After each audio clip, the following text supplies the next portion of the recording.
الأهلي يهزم الوداد في ذهاب نهائي دوري الأبطال. فاز بالشوط الأول في القاهرة وفي الثاني يعود بالكأس من كازابلانكا إن شاء الله.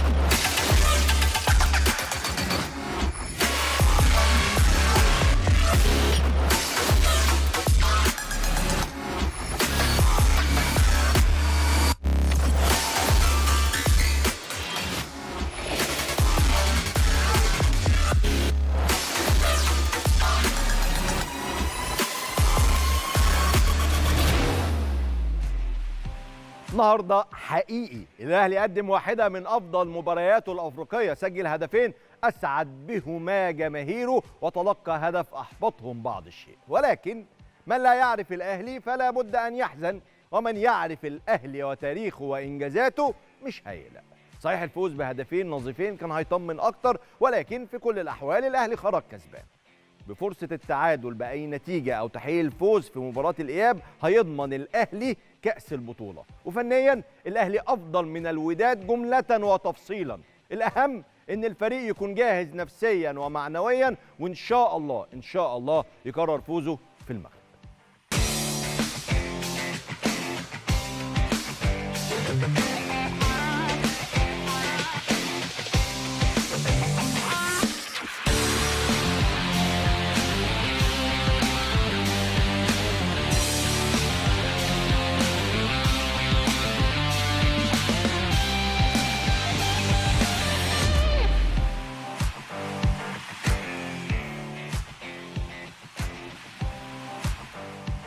يا أهلا بحضراتكم حلقة جديدة من رقم 10.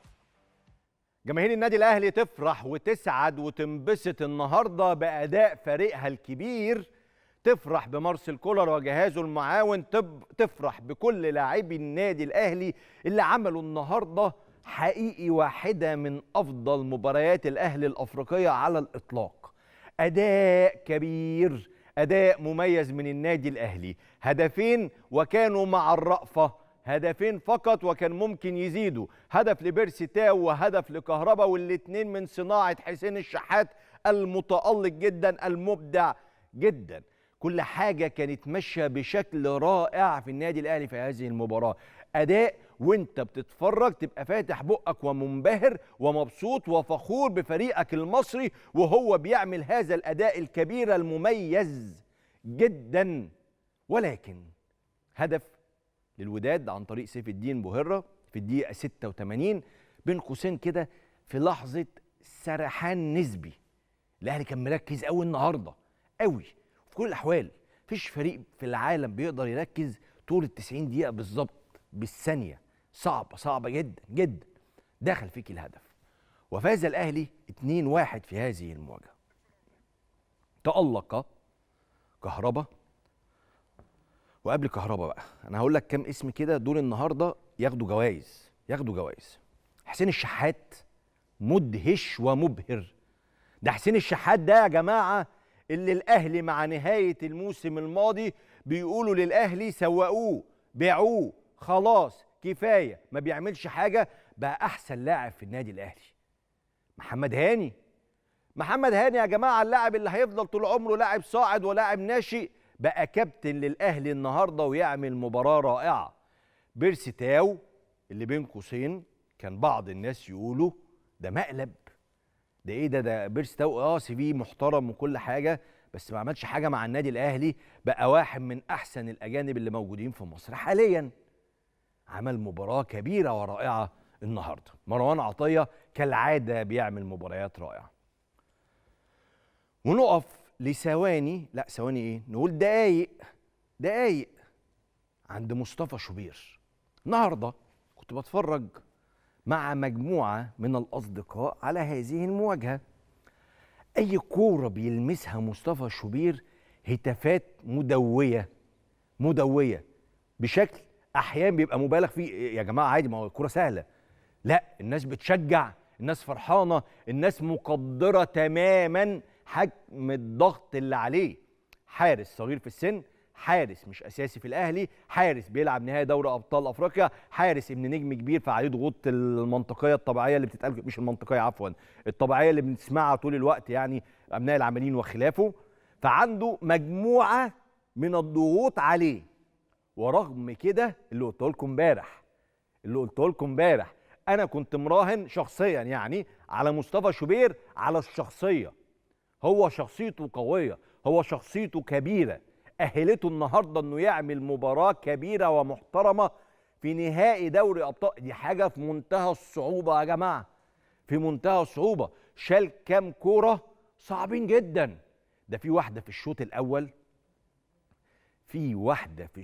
الاول، من الجعدي لاعب الوداد، صعوبة صعبة جدا جدا. من الصعب انك تشيلها، وفي وقت صعب جدا. ليه بقى؟ ان الوقت ده كان الاهلي مسيطر على المباراة طولا وعرضا، والنتيجة 0-0. هجمة كده من حيث لا ندري للوداد اللي ما كانش ماسك كرة اطلاقا، والراجل قدر يشيلها ببراعة شديدة. بصراحة تحية كبيرة، انا متعاطف معاه جدا جدا مصطفى شوبير، جدا. يستحق كل التحيه النهارده، يستحق كل الاشاده النهارده. ومش انا لوحدي اللي هشيد بمصطفى شوبير، معايا كمان عبر الهاتف مدربه السابق، مدرب حراس مرمى النادي الاهلي السابق والحالي لفريق المقاولون العرب، الكابتن الكبير كابتن طارق سليمان. يا كابتن طارق، مشرف ومنور. مساء الخير يا كابتن كريم، ازيك؟ اخبار حضرتك ايه؟ كله بخير؟ تمام والله الحمد لله كابتن. قبل ما اسالك على الاهلي والنتيجه والتفاصيل وخلافه، اسالك على مصطفى شوبير، رايك فيما قدمه مصطفى شوبير اليوم؟ والله بص، انا يعني سالت اليومين اللي فاتوا دول كتير قوي بالنسبه لمصطفى قبل المباراه، والحمد لله رب العالمين. يعني الناس بس ترجع بس شويه، ترجع يومين بس وتشوف اللي انا قلته على مصطفى شوبير. بيتهيألي مش يعني كل اللي انا قلته بيتهيألي كده يعني شفناه النهارده، ناس كتير شافته النهارده. ما كانش اللي هو ايه بقى يا كابتن طارق؟ نكرره تاني. دايما قلنا في مليون مره النادي الاهلي بيراهن على الشخصيه. دي يحط تحتها مليون خط. صح. الاداء الفني والمهاره والشغل الفني بقى ده قصه ثانيه، بس في النهايه برضو لو انا عندي كل الكلام ده ما عنديش شخصيه. صحيح. النهارده ما اقدرش انزل ملعب والعب بالشكل اللي لعب بيه مصطفى النهارده. وانت يا كابتن طارق نفسك، انا متاكد انك ياما دربت حراس مرمى كان عندهم من المهارات والامكانيات، بس طبعا ما عندهمش الشخصيه، فما كملوش المشوار. طبعا ما احنا يعني حتى مش حراس مرمى، لعيبه كتير بتيجي النادي الاهلي وممكن بقاش لها يعني تكمل بسبب الضغوط اللي في النادي الاهلي. صحيح. النادي الاهلي فعلا كان مانويل جوزيه قال كلمه دايما، قال النادي الاهلي تقيل. دي حقيقه فعلا. النهارده مصطفى لما يلعب النهارده في وسط عدد الجماهير ده ويأدي بالشكل ده، خد بالك الانفراد اللي شاله مصطفى طبعا ده توقيت خروج، وعمل النجمه بشكل كبير جدا، كبر جسمه وقرب من المهاجم قوي، والراجل حطها جت في صدره. دي بالنسبه لي طبعا صد طبعا فرقت مع النادي الاهلي جدا، صنعت الفرق، النتيجه 0-0 طبعا. زي ما قلت كده كان الاهلي كان مسيطر وكان بيضيع، انما دي لو دخلت كانت هتبقى مشكله كبيره جدا للنادي الاهلي. صحيح. الكوره بقى اللي بالنسبه لي انا شفت فيها قدرات خاصه جدا لمصطفى شوبير وشخصيته، الفاول. ايوه الفاول. ايوه يا كابتن طارق، الله ينور عليك. انت عارف انا اسف والله، انا اسف للمقاطعه، انا مش مدرب حراس مرمى، وكويس الحضرتك اللي هتشرحها يعني، بس لما شفتها وانا بتفرج على المباراه قلت يا جماعه الكوره دي صعبه، بس هو مسكها بثقه مش طبيعيه. بس اتفضل يا كابتن اشرحها اكتر يعني. بص يا كابتن، هي صعوبتها في توقيتها وفي الحدث اللي مصطفى بيلعبه. يعني ايه توقيتها؟ الكره دي جت في الدقيقه الخامسه من الوقت الضايع بعد الاهلي ما سجل. صح. الاهلي سجل والراجل رفع 5 دقائق وقت ضايع، فالكره دي كانت في الدقيقه الخامسه. صح. وفاول من مسافه قريبه. فاول من مسافه مش بعيده. فلو حد في حراس مرمى، بنشوف حراس مرمى صغيرين في السن يلعبوا كره في ماتشات زي دي ويبقى في الحيطه، والكره بتتشاط يقوم عامل ايه؟ يقوم متحرك في ظهر الحيطه، تقوم الكره داخله في نفس المكان زي ما. انما مصطفى شوبير انه يقف يبقى عنده ثبات، وعنده الكره تتشاط فوق دماغه سهل جدا جدا. في التوقيت ده كان مصطفى يحط بوكس والكره تطلع بعيده ما يمسكهاش. صح. انما في الصعوبه بقى وشخصيه مصطفى ان كره زي دي كمان في التوقيت ده وفي نهائي افريقيا وبالقوه دي، ومصطفى كمان يعمل ايه؟ يمسكها وهو على خط المرمى. بالمناسبه يا كابتن طارق، حراس كبار على الاقل هيمسكوها على مرتين على الاقل يعني. هو مسكها بثبات مش طبيعي هو يعني. مره صدقني اقول لك انا امسك ليه واعمل نفسي مشكله؟ سهل صح. جدا ان احط ايديا فيها تطلع على الجنب وخلاص واخلص منها. انما ان يمسكها بالشكل ده بالقوه دي ويمسكها، لا يبقى ده عنده شخصيه. صحيح. وده طبعا مع الجزء الفني بقى والجزء المهاري، وطبعا كل الكلام اللي احنا هنقوله على مصطفى هنقوله. انما الكره دي بالذات يا كابتن كريم بينت ان حد عنده شخصيه، عنده ثقه في نفسه، عنده قدرات فنيه عاليه ما شاء الله. النهارده مصطفى انا بعتبره واحد هو نجم النادي الاهلي النهارده. كنت اتمنى طبعا ان الهدف ده ما يدخلش، هدف صعب جدا طبعا، ما يقدرش مصطفى يعمل له حاجه ابدا. انما طبعا يعني في النهايه يعني هو ده هي دي كوره، ويخش هدف في النادي الاهلي طبعا الدنيا. بس لسه برضه انت عارف الاهلي كان ممكن لو اتكلمنا بقى انا عايز بس الاول نفضل مع مصطفى لحد ما حضرتك طبعا تتفضل وتسالني على المباراه. لا مصطفى كمان يا كابتن طارق، انا لازم اقف عند نقطه مهمه جدا. انا اتكلمت قبل ما حضرتك تدخل على كميه الضغوط اللي عليه بشكل خاص، مش مجرد حارس، يعني هو حارس صغير في السن، حارس بيلعب نهائي دوري ابطال افريقيا وهو الحارس الثالث في النادي الاهلي، فجاه لقى نفسه قدام نهائي دوري ابطال افريقيا الثالثه، ودي بالنسبه لي الاهم بكتير. وحضرتك اكيد عشان احمد طارق سليمان اكيد تعرف المعاناه اللي بيعانيها اي لاعب والده كان نجم او والده كان لاعب او والده كان مسؤول. معاناه وضغوط مجانيه كده، اللي هو بسم الله الرحمن الرحيم انت مضغوط اصلا عشان انت من فلان او من فلان. فهو عنده مجموعه ضغوط مع بعض اشتغل عليها النهارده، او هي كلها مجمعها النهارده وتالق. اللي حضرتك بتقولها دي يا كابتن كريم نقطه مهمه جدا جدا وفي غايه الاهميه وصعبه. ليه بقى؟ احنا طبعا شفنا كتير جدا. انا فاكر كويس قوي اول ما طلعت مصطفى واحمد مع بعض. صحيح. انا خدت هجوم ابناء. بص اول حاجه ابناء العاملين. صح. كلام بيتقال كتير جدا جدا في النقطه دي. صح. ومجاملات ومش عارف ايه وايه وحاجات، واكتر ناس بتتعب واكتر ناس بتتبهدل واكتر ناس بتشوف يعني الامرين ولاد المدربين او ولاد لعيبه الكوره. صحيح. انا فاكر كويس قوي احمد السنه اللي فاتت بعد مباراه المقصه والنادي الاهلي، المباراه كانت في الكاس وخلصت 1-0 للنادي الاهلي. مصر كلها كل مصر كلها بتتكلم ان احمد جول كويس واحمد كذا وكذا وكذا وكذا وكذا، وما في يعني الناس اللي بتظلم والناس اللي بتقول ابناء العاملين والكلام ده. مصطفى شوبير بقى المباراه دي على فكره مش اول مباراه مصطفى يعملها كويس. ايوه. مصطفى لعب مباريات كتير حتى اخرها يعني المباراه سيراميكا كليوباترا مباراه كبيره جدا. وما شاء الله اتعامل مع اكتر من في انفراد. انا لازم نتكلم عليه لان واقف عنده انفراد انا شايفها اصعب كمان من الانفراد بتاعه النهارده. كل الموضوع ان ان انفراد سيراميكا كان في مباراه دوري. النهارده الانفراد في نهائي افريقيا. صح. هو ده الفرق الكبير جدا اللي بين قيمه التصدي. انما الصعوبه في الانفراد بتاع سيراميكا. عارف ليه؟ مصطفى شوبير لعب على الكوره. النهارده مصطفى شوبير عمل خطوات صعبت على المهاجم وقربت المسافه بينه وبين الكوره. فعشان كده الراجل لما شاط خبطت فين؟ في جسمه، في بطنه او في صدره. صح. هو كبر جسمه. عمل الصح وقرب منين؟ قرب من راس المثلث اللي هي الكوره. فعشان كده الراجل لما شاطها الكوره ما خرجتش بره حيز مصطفى، عشان كده خبطت فيه. صح. الانفراد بقى بتاع مباراه سيراميكا ما كانش كده خالص.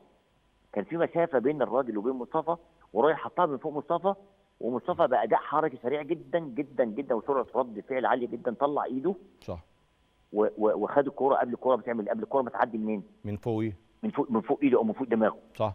او من فوق دماغه. صح. طب كابتن طارق، انا لازم اسالك فرصه وانت معايا، وانت راجل عشت مع النادي الاهلي مواقف كثيره رائعه ومواقف كثيره صعبه. النهارده جمهور النادي الاهلي حتى لعيبه النادي الاهلي والجهاز الفني كان باين عليهم الزعل او الصدمه بعض الشيء بعد الهدف اللي دخله الوداد.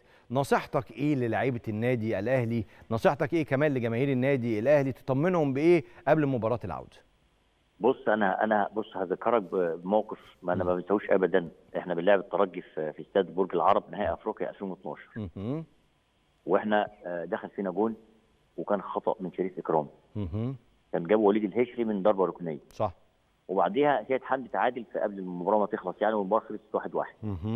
انا على طول اول ما الحكم صفر نزلت على طول قمت من على الدكه على طول، نزلت على طول في الملعب لشريف اكرام. والله اقسم. وخد بالك الجمهور بيشتمني. الجمهور لسه ما سابش طبيعي حد زي او ما انا اعمل ده طالع كده على داخل يميني وطالع معدي من داخل الاوضه. اهرب يعني في الظروف زي كده يقول لك ايه، ابعد عن طبعا الجمهور دلوقتي. طبعا الجمهور بيشتم شريف، وانا كمان طالع مع شريف بتشتم. قلت له يا شريف هنكسب البطوله هناك ان شاء الله. صح. قلت له ان شاء الله باذن الله، وهتبقى انت نجم الماتش هناك. صح. والله اقسم بالله. قلت له ان شاء الله هنكسب البطوله هناك، وهتبقى انت نجم الماتش. صحيح. دوري هنا مهم جدا، دوري صحيح. هنا مهم جدا مع شريف. وفعلا احنا رحنا هناك المباراه، طبعا المباراه التاريخيه اللي كسبناها 2-1 هناك وخدنا البطوله. النهارده انا شايف ان في حزن شويه. طب زعلان انت كنت ممكن النهارده والنتيجه 2-0 كنت ممكن تخلص تجيب الثالث وتقتل المباراه. انما مش معنى كده النادي ده نادي كبير. صحيح. النادي الاهلي نادي كبير وافضل من الوداد بكتير. صحيح. صحيح. افضل بكتير فنيا في الملعب، فيقدر النادي الاهلي هناك يقدر يسجل ويقدر يكسب هناك، يقدر يكسب هناك.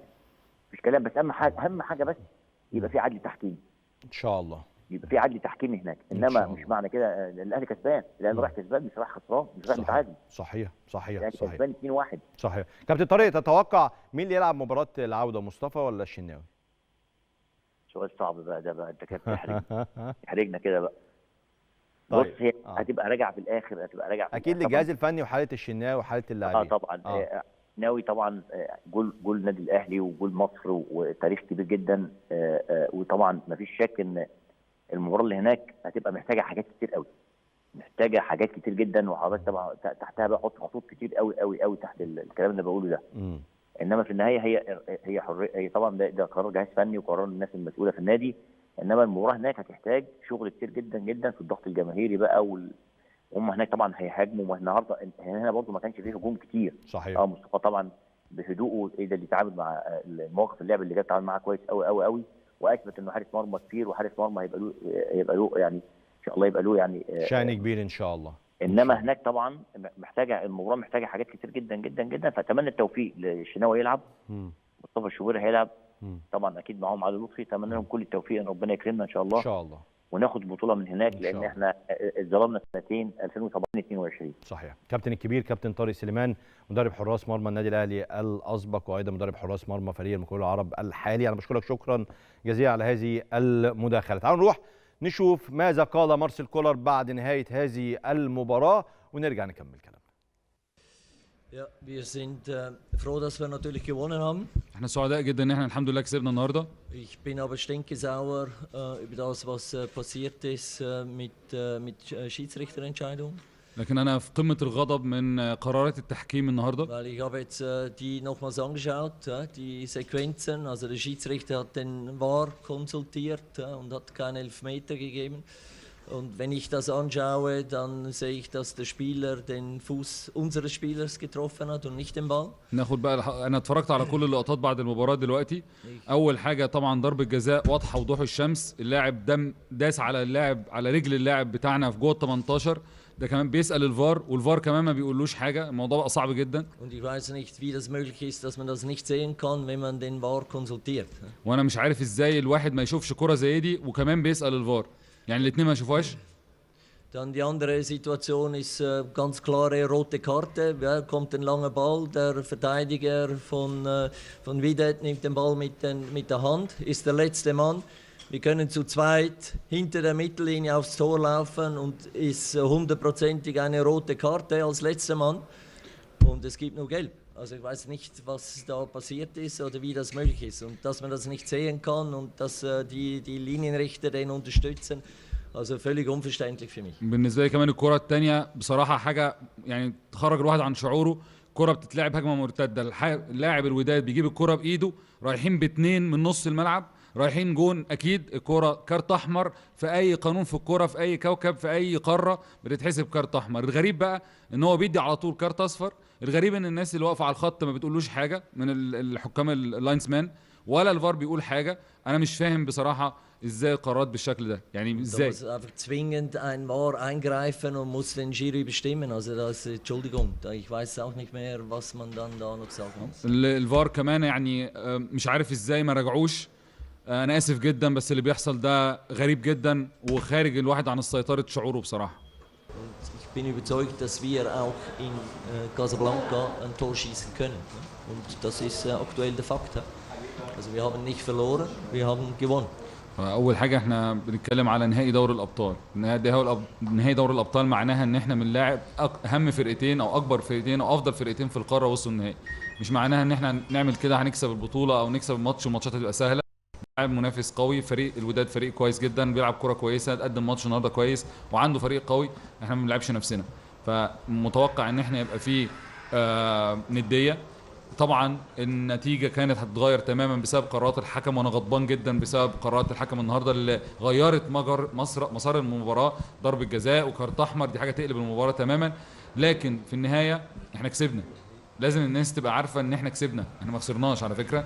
وانا عندي يقين ان احنا ان شاء الله بفرقتنا دي نقدر ان احنا نروح نجيب جون في المغرب ان شاء الله. فاحنا كسبنا وفرحانين بالمكسب الحمد لله. Grundsätzlich sind wir natürlich auch nicht happy, wenn der Schiedsrichter das letzte Spiel macht und dann nicht mehr dabei ist und keine Verantwortung mehr hat. Ich glaube, das ist nicht so glücklich gewählt und wir hoffen, dass das trotzdem korrekt ablaufen wird. بالتاكيد طبعا مش مبسوطين خالص من ان احنا عرفنا ان هو فعلا اخر ماتش ليه. ده معناه ان هو ما عليهوش اي مسؤوليات، هيعمل ماتش وخلاص. فطبعا شيء مزعج جدا، مقلق جدا، اختيار غريب جدا. لكن في النهايه بنتمنى ان هو يكون عادل، وان يعني ما يكونش زي ما احنا متوقعين، وان هو فعلا يفاجئنا بتحكيم عادل هناك.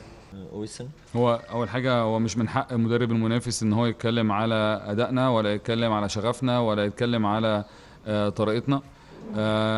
لكن اسمح لي ان انا مش هعلق على كلامه خالص. غاضب جدا مارسيل كولر من اداء التحكيمي في مباراه اليوم. هيبقى بعد شويه معانا الكابتن جهاد جريشه يقول لنا رايه في الحالات التحكيميه. ميال شويه ان نتفق مع غضبه تحديدا في الطرد بتاع يحيى عطيه الله. تحديدا كوره شبه انفراد، الراجل لمس الكوره بايده مسكها تقريبا يعني، فطبيعي كانت تبقى طرد. هنسال برضه، انا ما بحبش دايما احكم حكم بات على الحالات التحكيميه الا مع خبيرنا التحكيمي الكابتن جهاد جريشه. في كل الاحوال عجبني جدا مارسيل كولر لما قال لك احنا خارجين من المباراه كسبانين واحنا مبسوطين من الفوز، احنا ما خسرناش. وطبيعي، والجمله دي برضه مهمه جدا، ان انت بتلعب نهائي دوري ابطال افريقيا، يعني بتلعب مع اقوى فريق قدامك في هذه البطوله، فطبيعي يحاول وممكن يسجل وممكن تبقى المباراه صعبه مش سهله 100%، لا الذهاب ولا العوده. كلام منطقي ومفهوم جدا.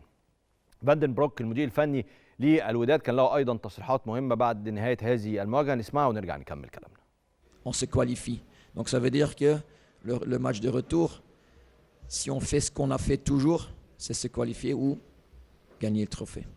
لو هتكلم على مباراة سان داونز فحابب اوضح انه اكيد الفرق كبير. مباراة سان داونز كانت مباراة الذهاب، كانت المباراة الاولى اللي طبيعي بتدخلها وبتكون حذر جدا. المرة الجاية هتكون مختلفة، انت بتلعب مباراة العودة وعارف النتيجة بتاعت ال50% الاولى كانت عاملة ازاي، فاكيد حساباتك هتكون مختلفة. مباراة سيمبا ما كنتش انا الموجود، ولكن انا اكيد تابعت اللقاء كان عامل ازاي، ومعنى ان انت تكسب 1-0 وبعد كده تلعب ضربات جزاء وتقدر تحسم التأهل، فكل دي حاجات بتصب في صالح قد ايه انت فريق قوي، قد ايه انت فريق متماسك وعندك الرغبة ان انت تحقق الانتصار وتحسم التأهل لصالحك، وده اللي حصل فعلا. ولكن مرة تانية بأكد انه السيناريو المباراة الجاية هيكون مختلف، فانسى اي مباراة كانت اتلعبت قبل كده على ملعب الوداد.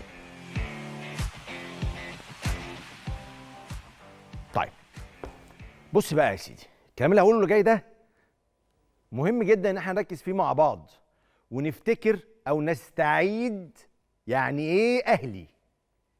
مش بقول كلام خيالي، عايزك تركز معايا وتتذكر وتعيش يعني ايه اهلي.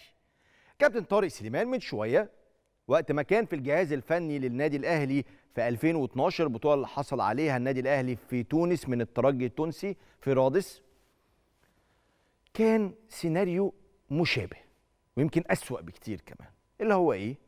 هدف للترجي وبعد كده هدف تعادل للاهلي في مباراه الذهاب في القاهره، وجاء الاهلي راح هناك وكسب المباراه وفاز بهذه البطوله بعد ما خرجت الجماهير وهي غاضبه. كابتن طارق سليمان بيقول لك كانت بتهاجم شريف اكرامي وبتشتم شريف اكرامي عشان كان الغلطه الهدف منه واللعيبه وهجوم والاهلي راح العوده في تونس وفاز بالمباراه وفاز بالبطوله. طيب ده موقف من قريب قوي، مش من قريب قوي يعني 11 سنه. طيب خد التقيله بقى عشان دي انا عشتها من ارض الملعب، كنت بغطي هذه المباراه في 2006. الاهلي يواجه الصفاقسي التونسي، والاهلي بجيل ذهبي وفي افضل احواله الفنيه على الاطلاق في عام 2006، على الاطلاق عمل مباراه نهائيه مش طبيعيه ورائعه امام الصفاقسي مباراه الذهاب، وسجل هدف وبعد كده هوبا الصفاقسي تعادل. هوبا خطر، ده انت احسن بكتير. ووقتها الصفاقسي كان فرقه تقيله قوي، كريم النفطي وزمايله لو تفتكروهم يعني، وكان معاهم انيس بوجلبان اللي بعد كده راح النادي الاهلي. فخلاص الموضوع يتأزم. انا فاكر كويس جدا وانا خارج من الاستاد شايف جماهير النادي الاهلي وهي بتقول احنا هنروح تونس، احنا هنشجع الاهلي في تونس، الاهلي هيكسب في رادس. سيبك من جمهور النادي الاهلي. مانويل جوزيه المدير الفني للنادي الاهلي وقتها، وكان 1-1 مش 2-1 زي النهارده، 1-1، شاف لعيبه الصفاقسي في اوضه اللبس بعد المباراه بتحتفل وكانها فازت خلاص بالبطوله. دخل مانويل جوزيه للاوضه بتاعتهم وقال لهم انتوا بتحتفلوا ليه؟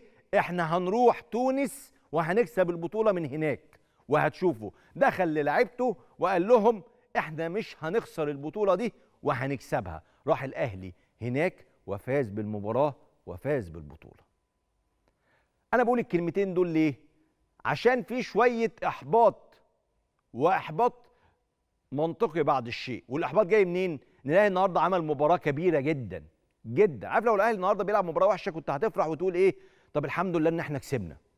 لكن عشان الاهلي لعب مباراه كبيره قوي كنت عايز تكسب 2-0 و3-0 و4-0 كمان وتنهي البطوله. بس ما تيأس ابدا وانت بتشجع الاهلي. ما تقلقش، مش بقول لك كده الكلام الرناني اللي هو اللي زي بيقولوا كده ايه، بيدغدغ المشاعر وبيخليك تحس انك مبسوط وسعيد وفخور بفرقتك وخلاص. لا، بس التاريخ بيقول كده، التاريخ بيقول كده. قصه انا حكيتها لك بتاعت 2006 دي عشان ما تقولش كريم بيجيب كلام من دماغه. تعالى اوريك شويه تصريحات مهمه جدا. دي تصريحات انيس بوجلبان اللي كان وقتها بيلعب في الصفاقسي. شوف بيقول ايه.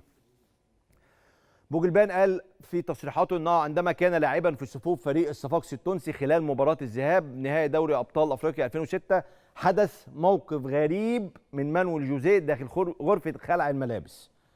وقال بوجلبان ان مباراه الذهاب بين الاهلي والصفاقسي انتهت بالتعادل الايجابي 1-1، وتفاجأ الجميع بتواجد مانويل جوزيه يقتحم غرفه خلع ملابس فريق الصفاقسي التونسي ويوجه لهم رساله صادمه قائلا لا تفرحوا بهذا التعادل، توجد معركة قوية في المباراة النهائية. بوجلبان قال كمان ان الجميع تفاجأ من رد فعل مانويل جوزيه وقتها وهو متواجد في غرفة خلع ملابس فريق او الفريق المنافس. وبعد ان كان عندنا اريحية بعد التعادل ارتجف الجميع، ركز، ارتجف الجميع، وبالفعل اقتنص الاهلي وبعد كده الفوز عن طريق هدفه في الدقيقه الاخيره من المباراه وفاز ببطوله دوري ابطال افريقيا في مباراه العوده. تعال بص بقى اللي بعدها يا جماعه تصريحات مانويل جوزيه كمان لو معانا. مانويل جوزيه كان له تصريحات ويحكي هذا الموقف في مناسبه اخرى. اهو جوزيه يحكي حين ابلغ مدرب الصفاقسي بالفوز بلقب افريقيا في تونس. بعد المباراه راح للمدرب بتاع الصفاقسي وقال له احنا هنكسب البطوله في تونس. انا عايز الحاله دي تبقى عند مارسيل كولر، تبقى عند لاعبي النادي الاهلي، تبقى عند جماهير النادي الاهلي. مارسيل كولر كان واضح جدا انه غضبان النهارده بعد المباراه او حتى في الدقائق الاخيره من المباراه. غضبان طبعا انه الفريق دخل فيه هدف عكس السير، انه كان فيه اخطاء تحكيميه من وجهه نظره اللي هنتاكد منها من الكابتن جهاد جريشه بعد لحظات. كل الامور دي غضب منطقي وغضب طبيعي من مارسيل كولر. اللاعبين زعلانين، شفت حسين الشحات وهو متضايق جدا وهو خارج وعمال يقول اللعيبه كانت تضغط وكان المفروض يحصل ويحصل. انبسط وافخر انك بتلعب في الاهلي فما تقلقش، المهم انك تبقى جاهز. طيب هل ده كلام وخلاص، كلام تشجيع يعني عشان اهدي الناس يعني؟ لا، لو بتتكلم على المستوى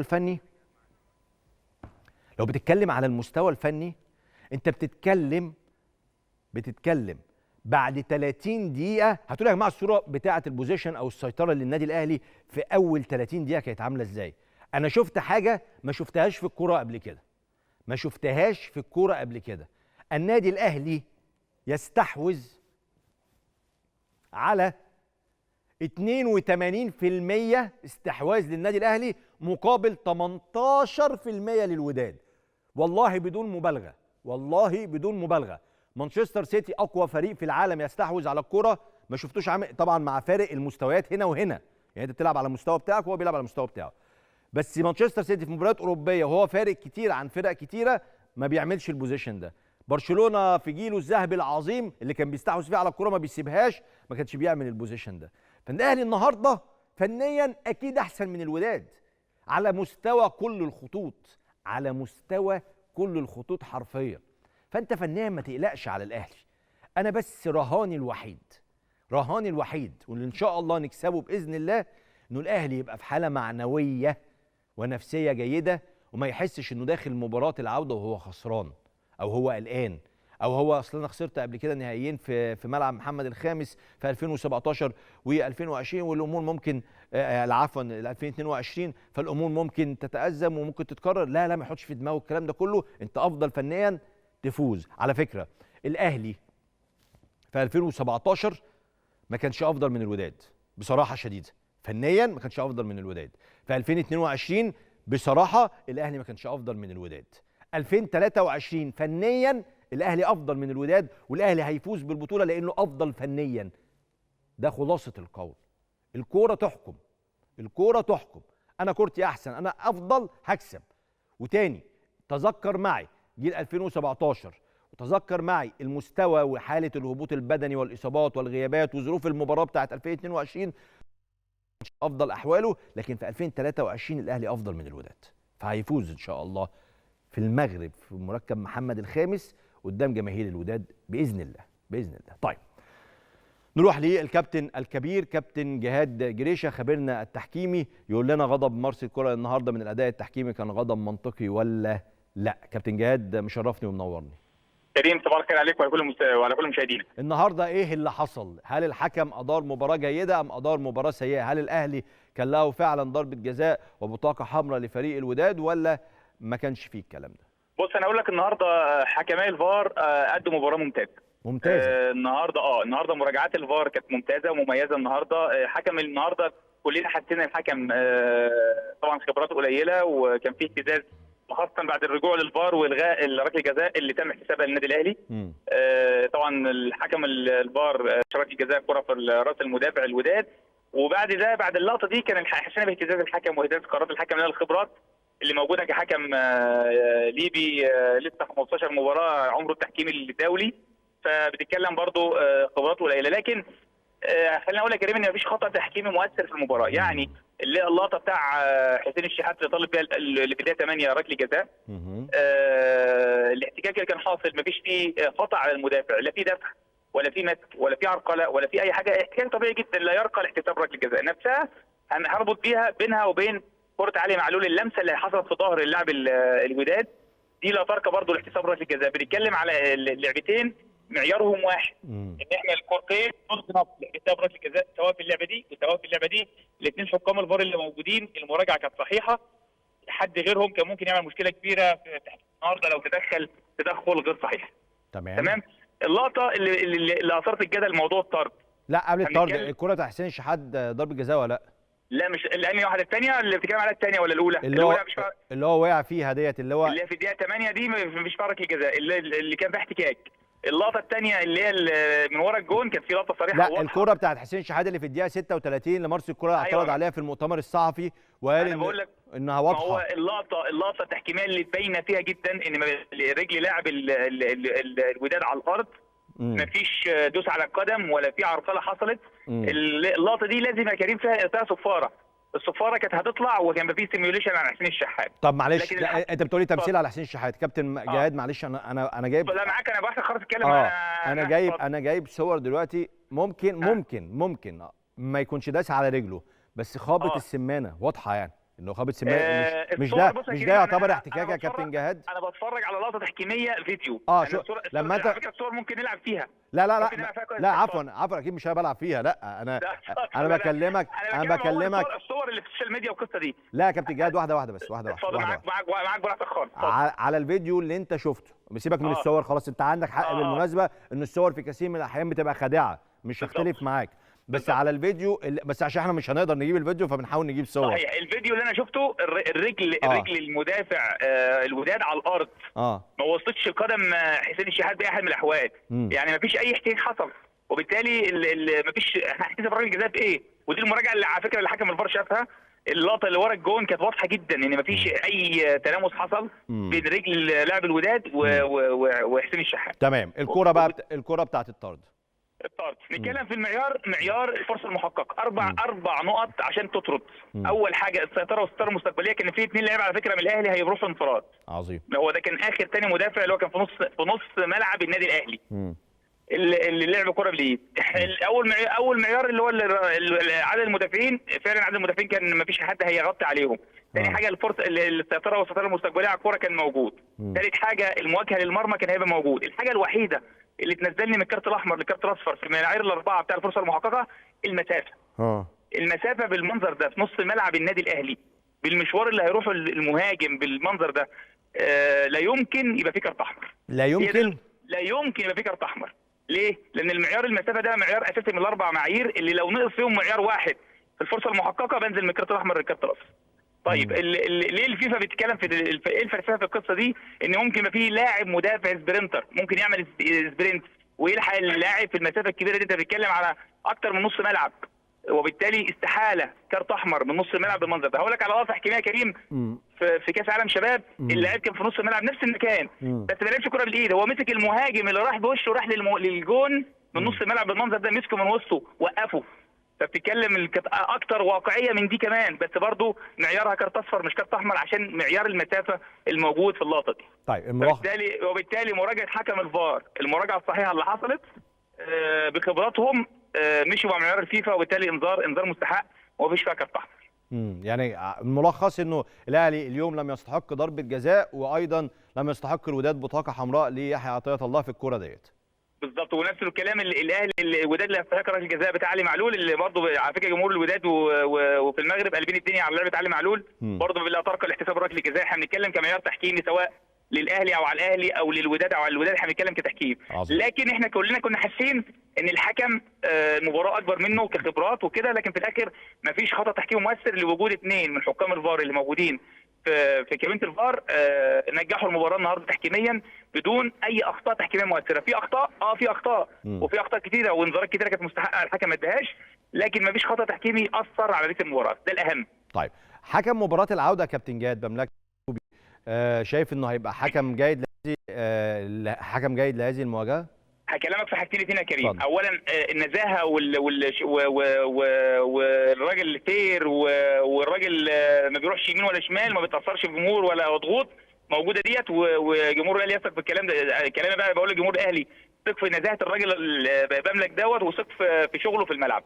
لكن ان هو بعد المباراه هيعتزل دي انا رافضها قربا وقريبا لو ده حصل، لان ما ينفعش حكم يعلن اعتزاله بعد المباراه ويروح يدير مباراه نهائيه بالمنظر ده.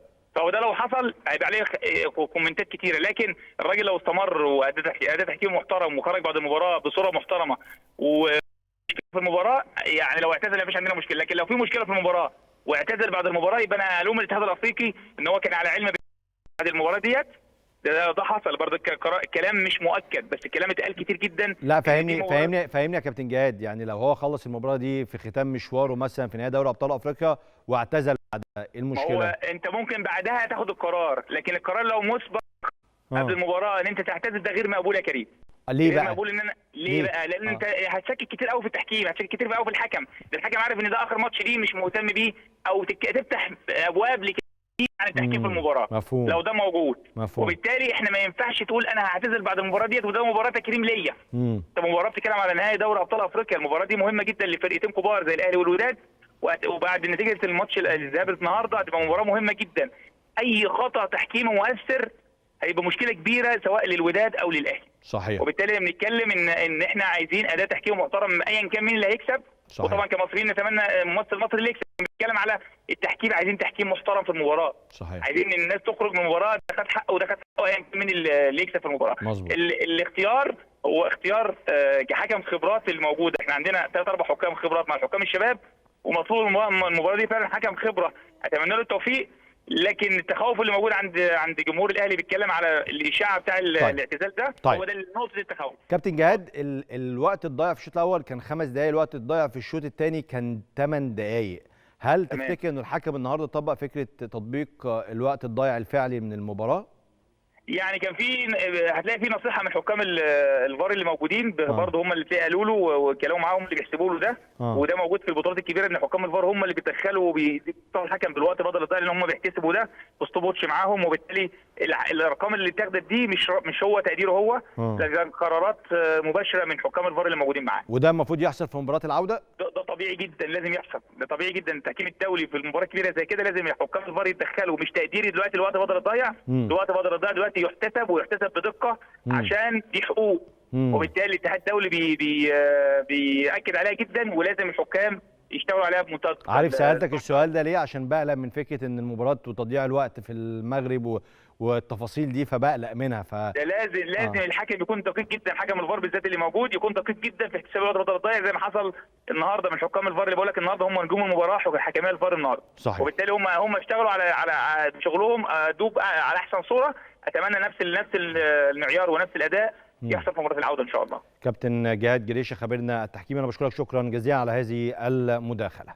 احنا لسه مكملين مع حضراتكم تحليل ما حدث في مباراه اليوم مع واحد من مدربين النادي الاهلي السابقين الكبار، الفائز ببطوله دوري ابطال افريقيا 2013، الكابتن الكبير كابتن محمد يوسف. خليكم معانا.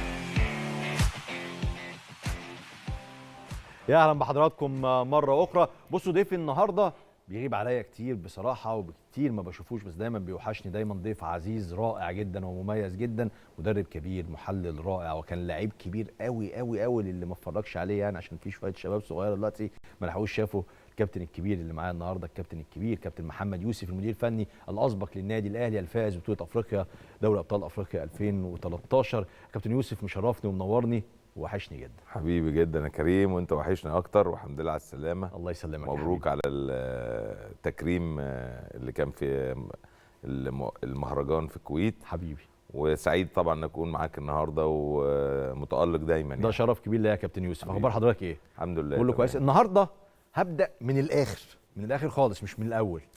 لما الهدف دخل في الاهلي بعد الهدفين، حصل لك حاله الصدمه اللي حصلت؟ زعلت زعلت لان 2-1 غير 2-0 خالص. وزعلت لان الوداد انا شايف دفاعهم بحراسه المرمى النهارده كانوا في اسوأ حالاتهم، فكنا لازم نستغل الحاله دي ان احنا نزود عدد الاهداف، خصوصا ان احنا اضعنا اكتر من فرصه. زعلت لاني كمان كان ممكن كولر يعني شويه بدري يغير، فالتغييرات دي كانت ممكن تدينا صلابه في نص الملعب، خصوصا ان الوداد لعب الشوط الثاني بشكل مختلف خالص. فاندن بروك نزل الشوط الثاني غير استراتيجيته تماما عن الشكل اللي كان بيلعب بيه الاول. في الشوط الاول كولر يدخل او يعمل تغييرات ينشط شويه بعد الهدف الثاني. الهدف الثاني اللي جابه كهربا كان في الدقيقه 59 60. كنت لازم بعديها على طول تعمل تغييرات تغير شكلك انت كمان. ان انا ابقى عندي صلابه في وسط الملعب، هم هيبداوا يجوا لان هم 2-0 بالنسبه لهم لازم اسجل بقى، نتيجه تقيله. لازم هيفكر يجيب جون. لو 1-0 ممكن اسيبك واروح مش مشكله، لكن 2-0 لازم هطلع من المنطقه. برافو عليك. وبالتالي كنا لازم نقفل نص الملعب بشكل اقوى شويه، ونبدا نغير تغييرات فيها سرعات قدام، زي مثلا محمد شريف، زي احمد عبد القادر، طاهر محمد طاهر، قفشه، حاجه قدام، بحيث اني تقدر تجيب الهدف الثالث. انت بتتكلم على المهاجمين كمان. انا بتكلم على ان حته وسط الملعب وصلابه وسط الملعب، وتبدا تستغل المساحات اللي هتتواجد عندهم. لكن في النهايه انا دايما حتى في اللقاءات اللي كنت بعملها من فتره قلت ان المباراه مش بس 90 دقيقه اللي في مصر. ايوه المباراه انا خدت المباريات دي يعني مرتين 3. انا لسه هقول اهو، ده انت بقى اكتر واحد زي ما بيقولوا ايه، شاهد عيان على كل المشاهد دي. مشاهد ان الاهلي يبقى حاسم الامور، مشاهد ان الاهلي يتحط في موقف صعب قبل مباراه العوده، مشاهد كثيره في مباريات كثيره افريقيه.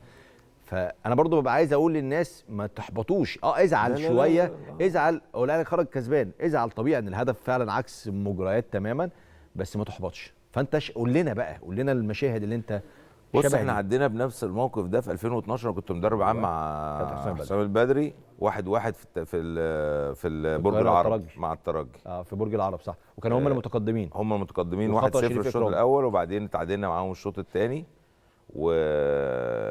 وفي الوقت ده كانوا هم خسروا 2 لعيبه لو تفتكر، كانوا سامح الدربالي، خسروا الاثنين اللي بيلعبوا في الجنب اليمين، سامح الدربالي وصمو القفول. صح. ودي كانت مفتاح من مفاتيح الفوز بتاعنا في مباراة العودة. صح.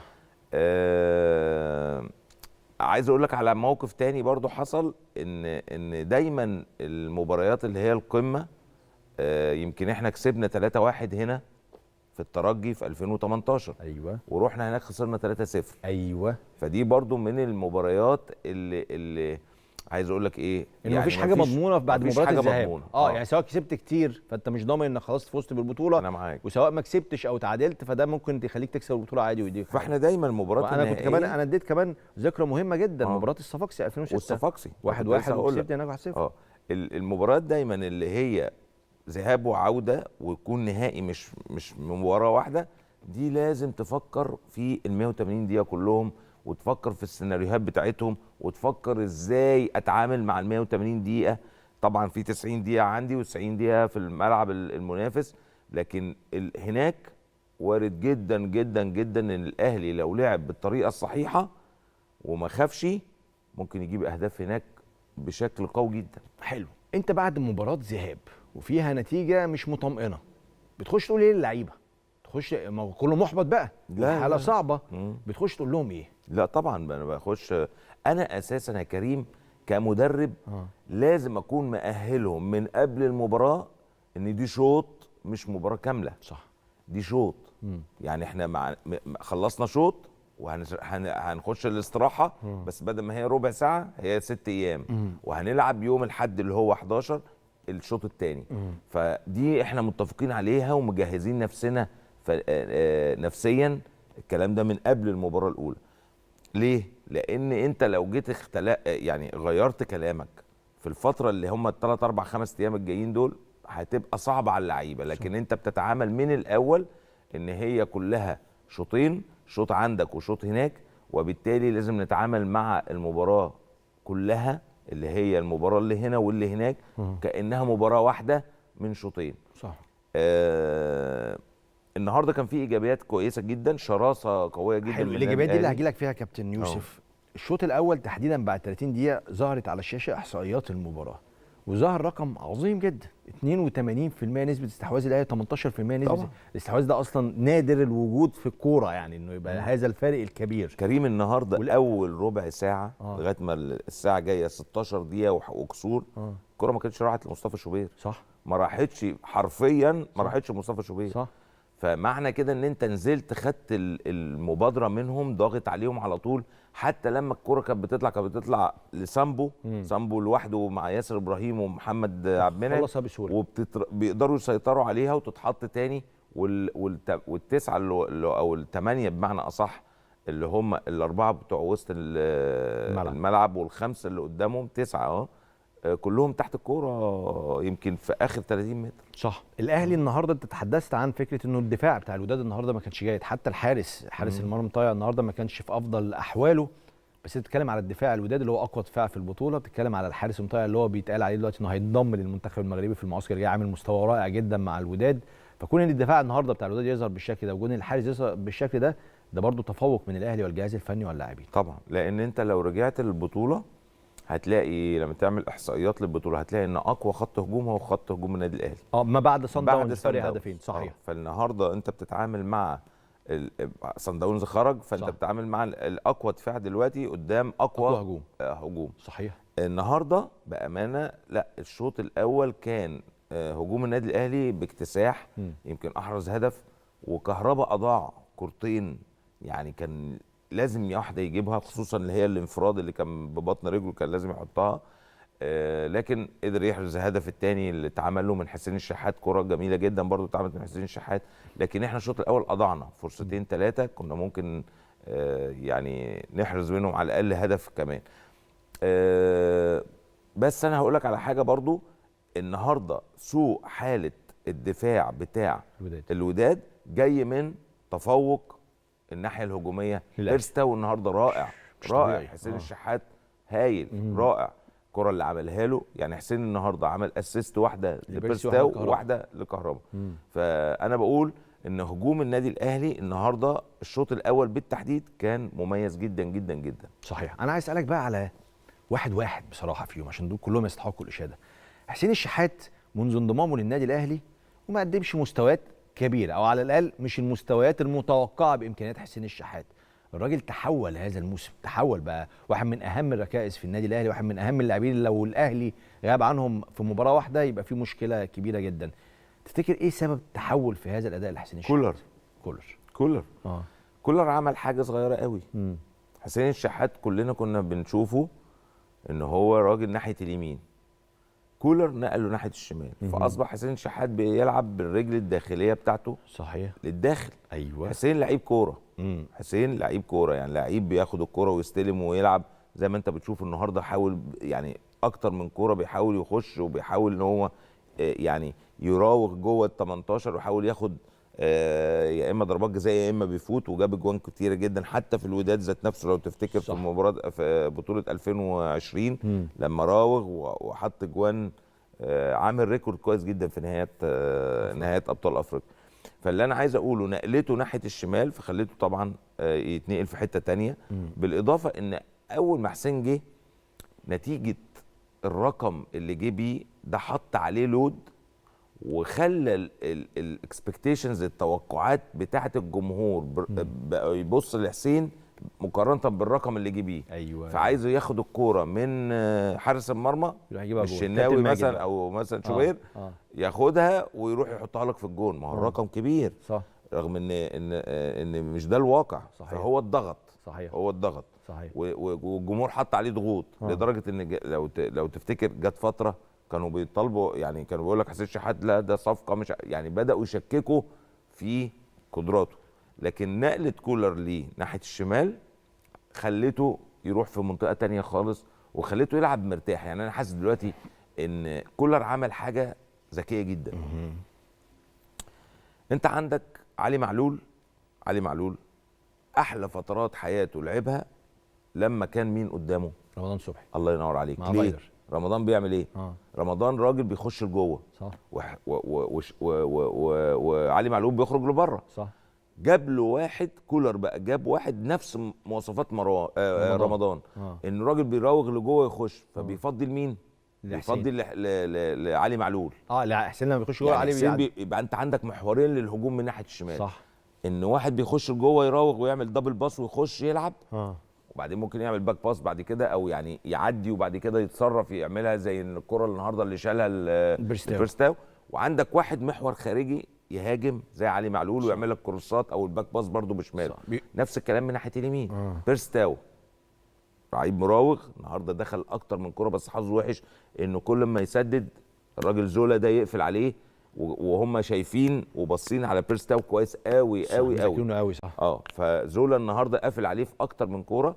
وعندك محمد هاني هو اللي بيطلع، او لو كان مثلا خالد او يعني وات ايفر، بس محمد هاني هو الفتره الاخيره اللي بيلعب. انه فانت عندك محورين مختلفين خالص في حته الناحيه الهجوميه، بالاضافه بقى الهجوم العمق عن طريق كهربا، عن طريق محمد شريف، عن طريق قفشه. فانت تقدم طبعا ديانج وحمدي فتحي، فدي نقلت حسين في حته تانية. حضرتك شرحت جزئيه عبقريه وتشرح لجمهور النادي الاهلي كمان ليه بيرسي تاو وحسين الشحات بيشوفوهم دايما في العمق. يعني عاده الاجنحه كانت في الاهلي او كثير من المدربين يستخدموا الاجنحه بالشكل التقليدي، انت جناح خط تدي عرضيات وخلافه.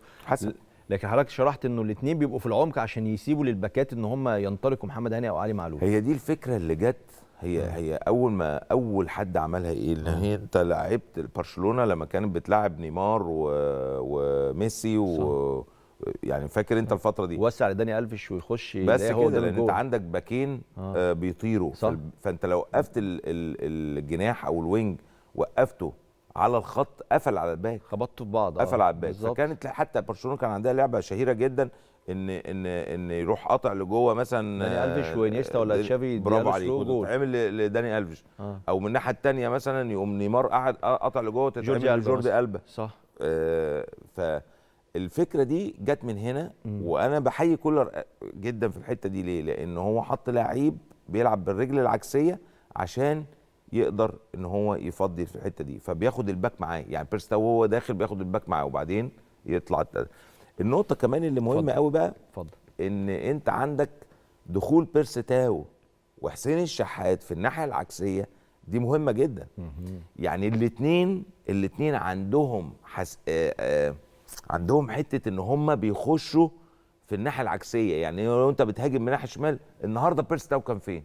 كان في ظهر كهربا جوه منطقه الجزاء، عشان متوقع ان حسين هيرفع الكوره، فانا جوه منطقه الجزاء. برافو عليك. انا مش واقف على الخط بعيد. برافو عليك. ليه بقى؟ لان بيرستاو اساسا كان في وقت من الاوقات كان بيلعب راس حربه. عجبني جدا وبيعملها على طول، ان الكره لما بتبقى من ناحيه الشمال من عند حسين الشحات او من عند علي معلول، هو بيخش راس حربه تاني. والنهارده حط الكره بدماغه جون. راجل راس حربه تاني قطع القائم البعيد، نموذج. صح. ونفس الكلام حسين جاب اجوان كتير جدا من الهجمات اللي من ناحيه اليمين، لما محمد هاني بيطلع او بيستوى على الخط او كده بس، فبيبقى مكمل. الاداء شكله رائع جدا. طيب ده حسين الشحات. عايز اسالك كمان بقى على مروان عطيه، صفقه الموسم للنادي لا ده حاجه تانية. هقول لك انا مروان عطيه ليه واخد التصيت ده برضه. حلو. هقول لك ليه. النادي الاهلي عانى الفترات اللي فاتت والبطوله افريقيا اللي فاتت من طلوع الكره من تحت. بيعمل بيلد اب من تحت، بيفتح الباكين بيفتحوا على الجناب والسرد باكين بيفتحوا وبيبدا يحاول يلعب، لكن بتيجي عند نص الملعب كانت بتقطع. ويمكن ماتش الوداد اللي احنا خسرنا فيه البطوله، الكره اتقطعت من البيلد اب واتمررت، والراجل شاط اللي هو كان اللي شاط في الشناوي. تمام. مروان عنده ميزه انه مميز جدا في البيلد اب، ما بيخسرش الكوره بشكل جيد، ما بيخسرش الكوره. صح. استلامه للكوره وطلوعه بيها صحيح بنسبه فوق ال 90%.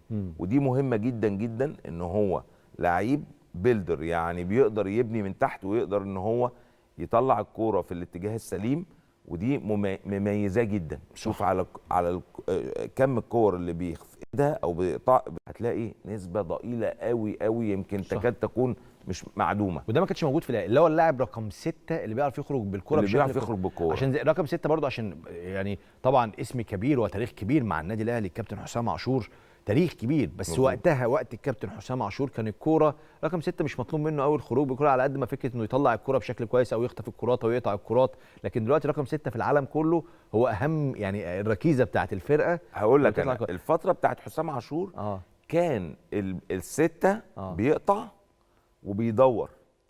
يعني بيشتغل على الروتيشن بتاع الكوره. يعني الكوره مثلا في الجنب اليمين، اتقفل الجنب اليمين، اتحط على حسام عاشور ياخدها يوديها ناحيه الشمال. عشان كده كان يقول لك حسام عاشور ما بيجيش لقدام، بس دي كانت طريقه. وطبعا كان مهم جدا في الستة انه يلعب لقدام. اكيد. فاهم قصدي؟ ان هو دايما وهو مثلا بيدور، ممكن وانا بدور الكوره بدل ما احطها ناحيه الشمال ممكن اروح حاططها على راس حربه وتتعمل جمله ونخترق. وده اللي كان بيميز محمد شوقي مثلا. برافو عليك. وحسام غالي طبعا بيعمل الحته دي. دلوقتي الستة اختلف. اولا قطع الكره لا غنى عنه. أكيد. لازم دي حاجه مهمه جدا، وانه لازم يكمل. أيوة. يعني مروان عطيه انت بص عليه هتلاقي كل مباراه في كور بيكمل، وهو ذات نفسه كمان بيحط الكوره. يعني بيبص على محمد شريف، بيبص على كهربا، بيبص على بيرستاو. عنده الرؤيه ان هو بيبص لقدام وبيعمل التمريرات الاماميه. ممكن مش كتير، يعمل له مثلا 3 4 كور، بس دي معدل مش وحش، معدل كويس. صح. بلس ان هو طبعا تمركزه الدفاعي قوي، بيعرف يلم من ورا علي معلول وبيعرف يلم من ورا محمد هاني في تقدم الباكين لما بيتقدموا، او الثمانيتين كمان حمدي فتحي واليو ديانج او السوليه اللي كان موجود. فهو مميز جدا في الحته دي، وقدر يعملها بشكل مميز، خليه ان اول ما انضم للاهلي ولعب كولر مسك فيه. صح. والمثال على فكره بالمناسبه الدور السته المثالي دوت او النموذج يعني رودريجو بتاع مانشستر سيتي، ازاي هو لاعب مؤثر ومهم في العالم كله وكانه الريفرنس عالمي، بيروح وبيكمل وبيشوط الريفرنس بتاع كل المركز ده. طيب اسم اخر عايز حضرتك تتحدث عنه شويه، محمد هاني.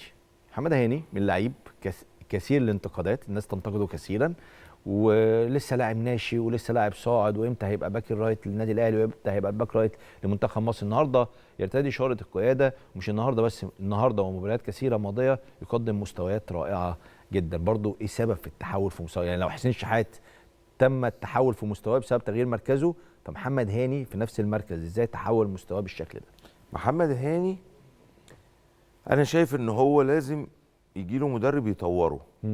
زي ما كولر كده طور حسين شحات، زي ما فايلر طور رمضان صبحي، ورمضان احرز اهداف في وقت بتاع فايلر ما كانش بيسجل بالمعدلات دي. وزي ما في مدربين كتير كان في لعيبه في الوقت بتاعهم كانوا متألقين. انا شايف محمد هاني لازم يبقى فيه عنده محورين للهجوم، بمعنى يعني انت لسه شايف انه محمد هاني لسه عنده نواقص؟ لسه طبعا عنده حتى مع المستوى الجيد اللي بيقدمه، بس عنده فايل كبير جدا يقدر يشتغل بيه وينقله في حته تانية خالص. هي حته الهجوم من الداخل، حته ان انا لازم وانا ماسك الكوره لازم يبقى عيني على الراس حربه. ما هو الباك اللي على الجنب ده، لان انا لعبت باك ليفت طبعا. من ضمن الجمل اللي الكابتن جوهري كان الله يرحمه بيعملها لنا، ان الباك ده غير ان هو بيحط للجناح ويعمل اوفرلاب من وراه، وان انت تهاجم من الخارج وتعمل الكروس والكلام ده كله، الحاجات اللي احنا حافظينها تمام. لكن لازم انا يبقى عندي جمله بتتحط على الراس حربه خلاص، ولازم اخترق من جوه زي ما بيعمل علي معلول شويه. برافو عليك طبعا. زي ما بيعمل علي معلول، ان انا بحط الكره لجوه وابدا اخش من جوه، يا اما دبل باس من جوه واخش اشوط، يا اما دبل باس من جوه وامشي واروح مطلعها. في سيناريوهات كتيره جدا، بس في اخر 30 متر مش لازم افكر بس ان انا تتحط الكره لبره، او بيرستاو مثلا خط ودي عرضيه، بيرستاو يخش لجوه واقوم انا طالع لبره وتتحط لي مثلا من ديانج في المساحه اللي بره، فانا هعمل ايه؟ هروح جاري وعامل كروس. طب لو الراجل قفل عليا هقوم لاممها ومرجعها تاني لورا. لا، وانا واقف في الجنب، يعني انت واقف خلاص، انت استلمت في الجنب اليمين والراجل قفل عليا، فمش هعرف اعمل كروس. لازم هنا بقى يبقى في حل. ايه الحل؟ الحل ده ان تتلم الكوره وتتحط لمين؟ لراس حربه بقى. خلاص احنا مش هينفع نرفع، فلازم تتحط او حد مكمل من ال8، ان انا العب لجوه ال18. زي النهارده الجون اللي جه فينا. الجون اللي جه فينا اتعملت ازاي؟ الكره اتقطعت وبعدين الراجل لم الكوره وحطها لبره. مين اللي كان مكمل؟ ال8. صح. خلاص، شوف كمل منين؟ راح مهوش محمد عبد المنعم وراح مكمل، راح مطلعها لبره. فالاختراق اللي هو بيسموها الهاف سبيس. طبعا عارفها طبعا. انت اكيد، لان انا عارفك انت بتبصص على لا براقبك انت. الهاف سبيس دي اللي هي ما بين ال6 ياردة وال18 طبعا، اللي هي الحته دي. الهاف سبيس دي مهمه جدا جدا جدا، ان انت بدا ال8 يشتغل فيها، وبدا الباك اللي على الطرف يشتغل فيها، بدل ما بيشتغل على بره على الكنارات اللي بره اللي هم العاديه، لا بقى بيخش ويشتغل في الهاف سبيس اللي هي ما بين ال18 وال6 ياردة. دي مهمه جدا. محمد هاني لو داس في الحته دي هيتنقل نقله كويسه، هيروح في حته تانية، هيبدا يروح على الجون، هيبدا يعمل اكشنز على الجون، يا اما شوط يا اما اسيستات اكتر من كده، وبالتالي هتبص تلاقيه اتنقل، فالجمهور هيبدا يعني ايه ده في حاجه جديده. انا دي عشتها وانا بلعب. عشت التطور ده طبعا. انت بتقعد تلعب 10 سنين في راجل سنتر باك، وبعد كده لما كنت لما 10 سنين بتلعب، معقوله ال10 سنين هو لا طبعا. انت السد باك هتفضل تقطع وتلعب، هتزهق. صح. انت هتزهق، والجمهور خلاص يا عم محمد يوسف بيقطع ويلعب، وحتى مدربينك هيقولوا خلاص الراجل ده ما بيتطورش، في ناس تانية متطوره. برافو عليك. انت لازم تعيش مراحل، يعني اول ما تطلع اوكي انا لسه طالع الفريق الاول، فبقطع واسلم واسمع الكلام وبتاع، والخبرات لاعب مؤدب بجودش، والخبرات لسه لكن بعد 3 سنين الخبرات زادت ورحت منتخب، فلازم يبقى في حاجه بعد كده الخبره بقى، ان انت خلاص بقيت تقرا اللعب فلازم اللعيب يعيش المراحل بتاعه اي لاعب. ما ينفعش تقف في اي مرحله، ما ينفعش تلعب 10 سنين بنفس النمط بنفس المستوى بنفس خلاص انت من اول سنه زي 10. معقوله؟ مش ممكن. لازم الخبرات بتزيد والثقه بتزيد ومواقف اللعب وعدد الدقائق، كل دي مهمه جدا. عظيم. في لاعب اخر محمد عبد المنعم، بيقدم مستويات كبيره جدا مع النادي الاهلي لدرجه انه بقى المدافع الاساسي في النادي الاهلي، وبيتغير جنبه يا اما ياسر ابراهيم يا اما محمود متولي. ورغم الاشادات الكثيره لمحمد عبد المنعم، بس في جزء دايما بيتقال على محمد عبد المنعم، عنده ثقه زياده. ساعات بيمسك الكوره في وقت مش المفروض يمسك فيه الكوره، بيمرر بثقه زياده، تقترب من الغرور. بتسمع الكلام ده اكيد. تحليلك وتقييمك لمحمد عبد المنعم؟ طبيعي في الوقت اللي هو فيه مش هشيله اكتر من يعني مش هحمله اكتر مما يحتمل. محمد عبد المنعم مواليد 99 من ناشئين الاهلي عندنا، فبالتالي انت بتتكلم على لعيب عنده 24 سنه. محمد طبعا عنده نضج مبكر، صح؟ يعني الراجل طلع اعاره، موسيماني طلعه قال انا مش محتاجه، طلع فيوتشر. وبالصدفه انا لما كنت من ضمن الفتره اللي انا كنت ماسك فيها فيوتشر، مسكت فيوتشر حوالي بتاع شهر قبل ما يجي علي ماهر، فكان من ضمن التعاقدات اللي جبتها كان محمد عبد المنعم هيطلعوه اعاره فخدته. هايل. كان في سموحه ورجع الاهلي، فكلمته موسيماني عايز يطلعه، فقلت له تعالى فيوتشر. جبته هو سعد سمير وكريم نيدفيد. كريم نيدفيد كان قاعد سنتين بقى له اصابه، وسعد كان ما بيلعبش مع موسيماني. فمحمد عبد المنعم مساك كويس جدا، وطلع الراجل لعب 3 اشهر او شهرين ونص، وبعد كده راح منتخب مصر لو تفتكر ورجع على الاهلي. ولا وفي مع منتخب مصر كاس الامم الافريقيه كان في التشكيله المثاليه لبطوله كاس الامم الافريقيه. عمل كاس افريقيا حاجه عظيمة. عالميه، والونش اتصاب لعب مكانه، وعلي جبر اتصاب لعب مكانه، وعمل لا بطوله في التشكيله المثاليه، في عمل بطوله واحد من احسن المدافعين في افريقيا في البطوله. محمد في الفتره، او هو دلوقتي في الستيج بتاعت انه يبقى عنده استمراريه للاداء او البرفورمانس اللي هو بيبقى فيه تصاعدي على طول. يعني ايه؟ يعني انا دايما تفكيري ايجابي، ما ينفعش ان انا امشي خطوتين 3 وبعدين ايه او واقع. النهارده حتى في لحظه فقد فيها التركيز بتاعه فخرج بره المباراه. في بعض الكرات مثلا اتقدم، لما بيتقدم ويكمل نتيجه ان الوداد كانوا متراجعين قوي، فكان بيتقدم يمشي دريبل بالكوره. انا بعد ما مشيت دريبل لازم طالما طلعت من البوزيشن بتاعي لازم اسلم صح، سليم وسهل، اسلم الصح والسهل. ما تجودش. ففي حاجات بتجود فيها رغم ان هو كورته كويسه، بس جود تقوم تتقطع فبتترد، فيبدا الناس ايه تاخد عنه. بس انا بقول ان هو هيبدا يظبط دي بعدد الدقائق اللي بيلعبها والماتشات اللي بيلعبها، هيبدا يظبطها. هيبدا يلاقي، عشان هو كواليتي محترم، كواليتي كويس جدا، محترم، عنده سرعه وعنده قوه وعنده توقع وبيلعب بدماغه كويس جدا وبيراقب كويس جدا. فهو مدافع يعني من طراز محترم جدا، ولسه صغير 24 سنه. صح. فانا شايف ان هو لو عالج بس الحته دي هي هتاخد منه وقت، بس هو وشطارته مش المفروض ما تاخدش منه وقت كتير. يعني موسم خلاص خلصت، لانه كمان انت بتلعب في الاهلي. ايوه، فانت متشاف على طول. لا ومش بس كده، يعني انت اندر سبوت على طول. عارف كابتن يوسف، انا دايما انا مدافع جيد على محمد عبد المنعم، عشان انا بحب ستايل المدافع ده اللي هو عنده ثقه وواقف على رجله ومش مخضوض وبيطلع الباص سليم. بس في نفس الوقت زي ما حضرتك قلت، انت ممكن تعمل 20 مباراه كويسه وتغلط في مباراه جمهور الاهلي مش هيرحمك. النهارده عمل واحده يمكن ما حدش خد باله منها، بس طبعا المدربين او اللعيبه اللي لعبت في كوره حب يتفزلك فيها، فراح صنبع حطه فين؟ حطه في ظهره. الكوره دي كانت خطر جدا. محمد عبد المنعم اصبح هو اللي بره الملعب وصنبع هو اللي جوه الملعب. يعني صنبع ده لو كان داس عليها كان حط محمد في ظهره وراح الجون. صح. ربنا ستر، الكوره اتكعبلت فراح لممها. لكن هو مدافع بصراحه قوي جدا جدا، يعني مدافع جيد. طيب انا كنت سايبه بس في الاواخر يعني عشان لازم ياخد حقه كثيرا النهارده. مصطفى شوبير، مصطفى كنت لسه بتكلم من شويه انه عنده ضغوط مزدوجه، حارس صغير في السن، فجاه لقى نفسه في نهائي دوري ابطال افريقيا وهو حارس ثالث قدام جمهور النادي الاهلي، وممكن يلعب المباراه اللي جايه كمان قدام جمهور الوداد في ملعب محمد الخامس. وضيف عليها دايما الجمله الشهيره ابناء العاملين، اللي هو عشان انت اصلا ابن نجم كبير فانت اوريدي عليك ضغط مجاني كده، اللي هو بسم الله الرحمن الرحيم، انت عليك ضغط وانت عشان والدك وخلافه.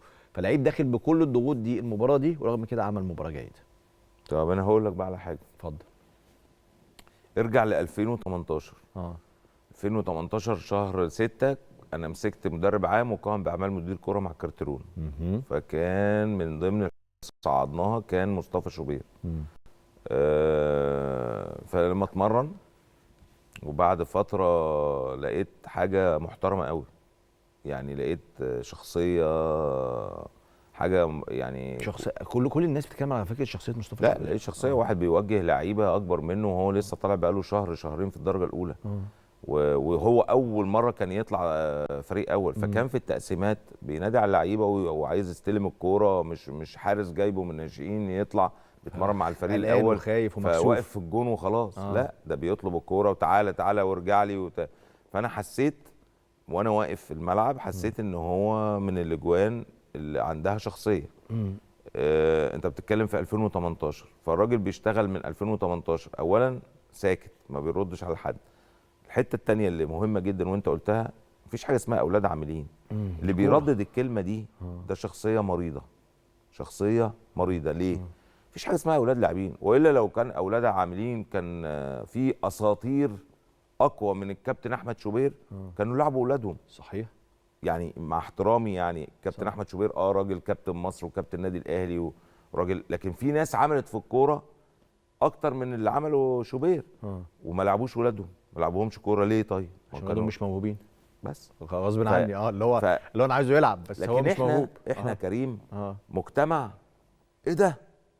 هو كريم ازاي راح الحته ده؟ ازاي عمل برنامج؟ ازاي راح مش عارف ايه؟ كريم لما يلاقوا كريم مثلا عمل حاجه كويسه عملها ازاي؟ اكيد حد مسك الفرقه دي ازاي؟ اكيد حد هو اللي ساعدك. عندنا دايما التفكير السلبي، الجمله الشهيره دي تفكير سلبي. ايه ده؟ محمد يوسف مسك الفرقه دي ازاي؟ راح لهم ايه ده؟ تكلم مين طب يا جماعه انا مدرب انا لعيب راجل مدرب. حتى مره من ضمن الحاجات يعني قالوا يا جماعه هو محمد يوسف ده محمد يوسف ده اخد افريقيا ومسك الاهلي يعني يمسك اي فرقه في مصر يعني. صح. فمن ضمن الحاجات مفيش حاجه اسمها اولاد عاملين. انت بتطلع على المسرح يا بيه، انت بتطلع على المسرح قدام ملايين ان ده النادي الاهلي، حتى لو مش النادي الاهلي، حتى مع احترامي انا مش عايز اقول اي اسم نادي في نادي اصغر من الاهلي او كده. انت النهارده اي نادي هيستحمل يلعب أو ابن نجم او ابن نجم عنده او ابن مدرب عنده او ابن اعلامي اي ابن رئيس النادي صح والفرقه تخسر او هو مش كويس هيعمل مين هيدفع الفاتوره؟ صح بس صح. فبالتالي وفي بقى نقطه كمان يا كابتن يوسف جميله انا هكمل بس الحته دي. فبالتالي انا بتكلم على ايه؟ بتكلم على لعيب بيشتغل على نفسه، وفعلا مصطفى بيشتغل على نفسه، وفعلا مصطفى من 2018 انا من ضمن الحاجات حتى مره قلت له يا ابني لازم تروح جيم. بص الشيف اكرام والشناوي بيشتغلوا ازاي. لازم تروح جيم، جسمك محتاج يشتغل على نفسه. النهارده انا لما بشوفه فت ما شاء الله لا اتنقل في حته تانية خالص. لا يعني حركته جسمه اختلف تماما عن 2018 و2019. معنى كده ان الراجل ده بيشتغل على نفسه، فبالتالي هو مش ملتفت للكلام اللي بيتقال.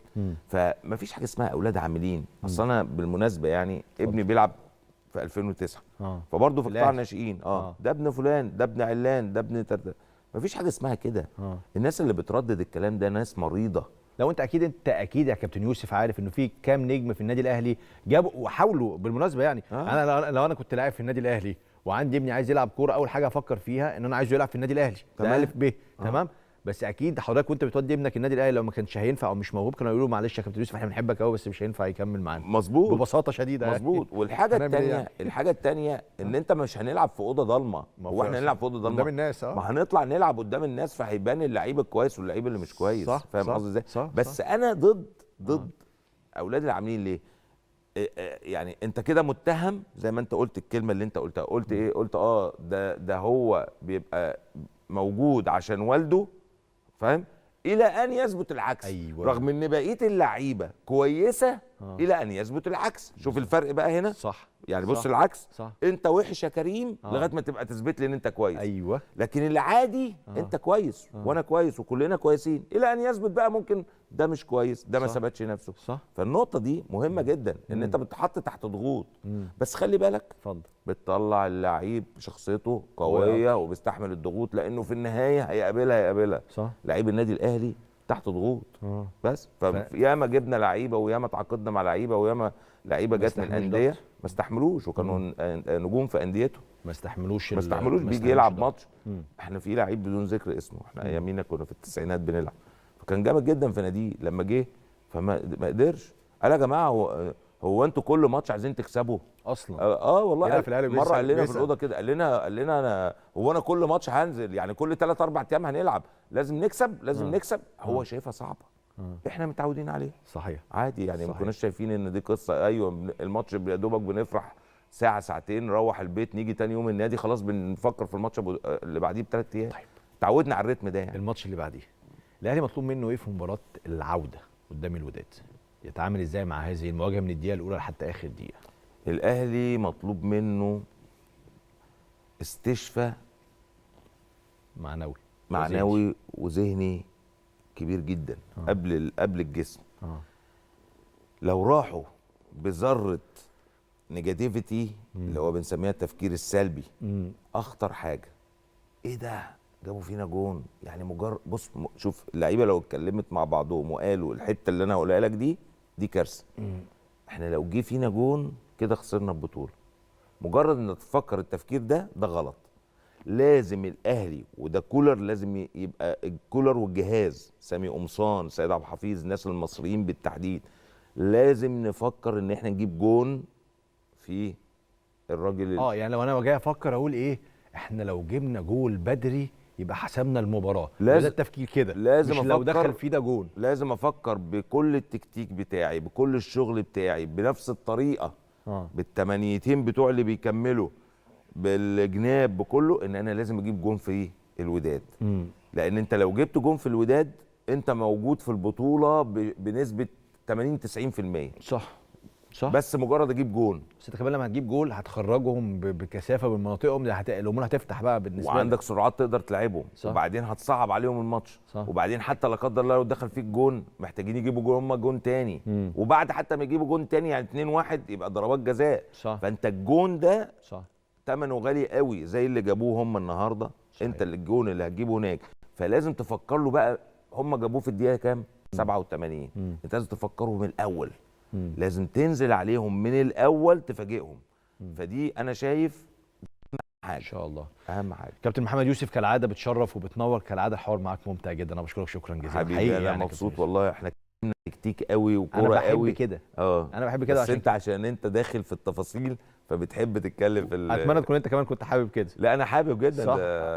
حاجه جميله. انا عارف ان انت بتحب تتكلم في الكوره اكتر من الحاجات اللي هي الجانبيه دي. بس بصراحه انا عجبني النهارده كريم بصراحه. ولازم اشيد بالجمهور. جمهور النادي النهارده حاجه تفرح جدا. يا رب عظيم. يا رب المسؤولين يرجعوا الكوره تاني ان شاء الله. لان الكوره اساسها الجمهور. بالتاكيد. اتمنى ان شاء الله ان دايما استاد القاهره يبقى مليان ويبقى فيه يعني فرحه كده ان شاء الله الفتره الجايه في الكوره المصريه ان شاء الله. اشكرك كابتن يوسف. شكرا. تسلم يا كريم. شرفت ونورت. لسه مكملين مع حضراتكم بعد الفاصل.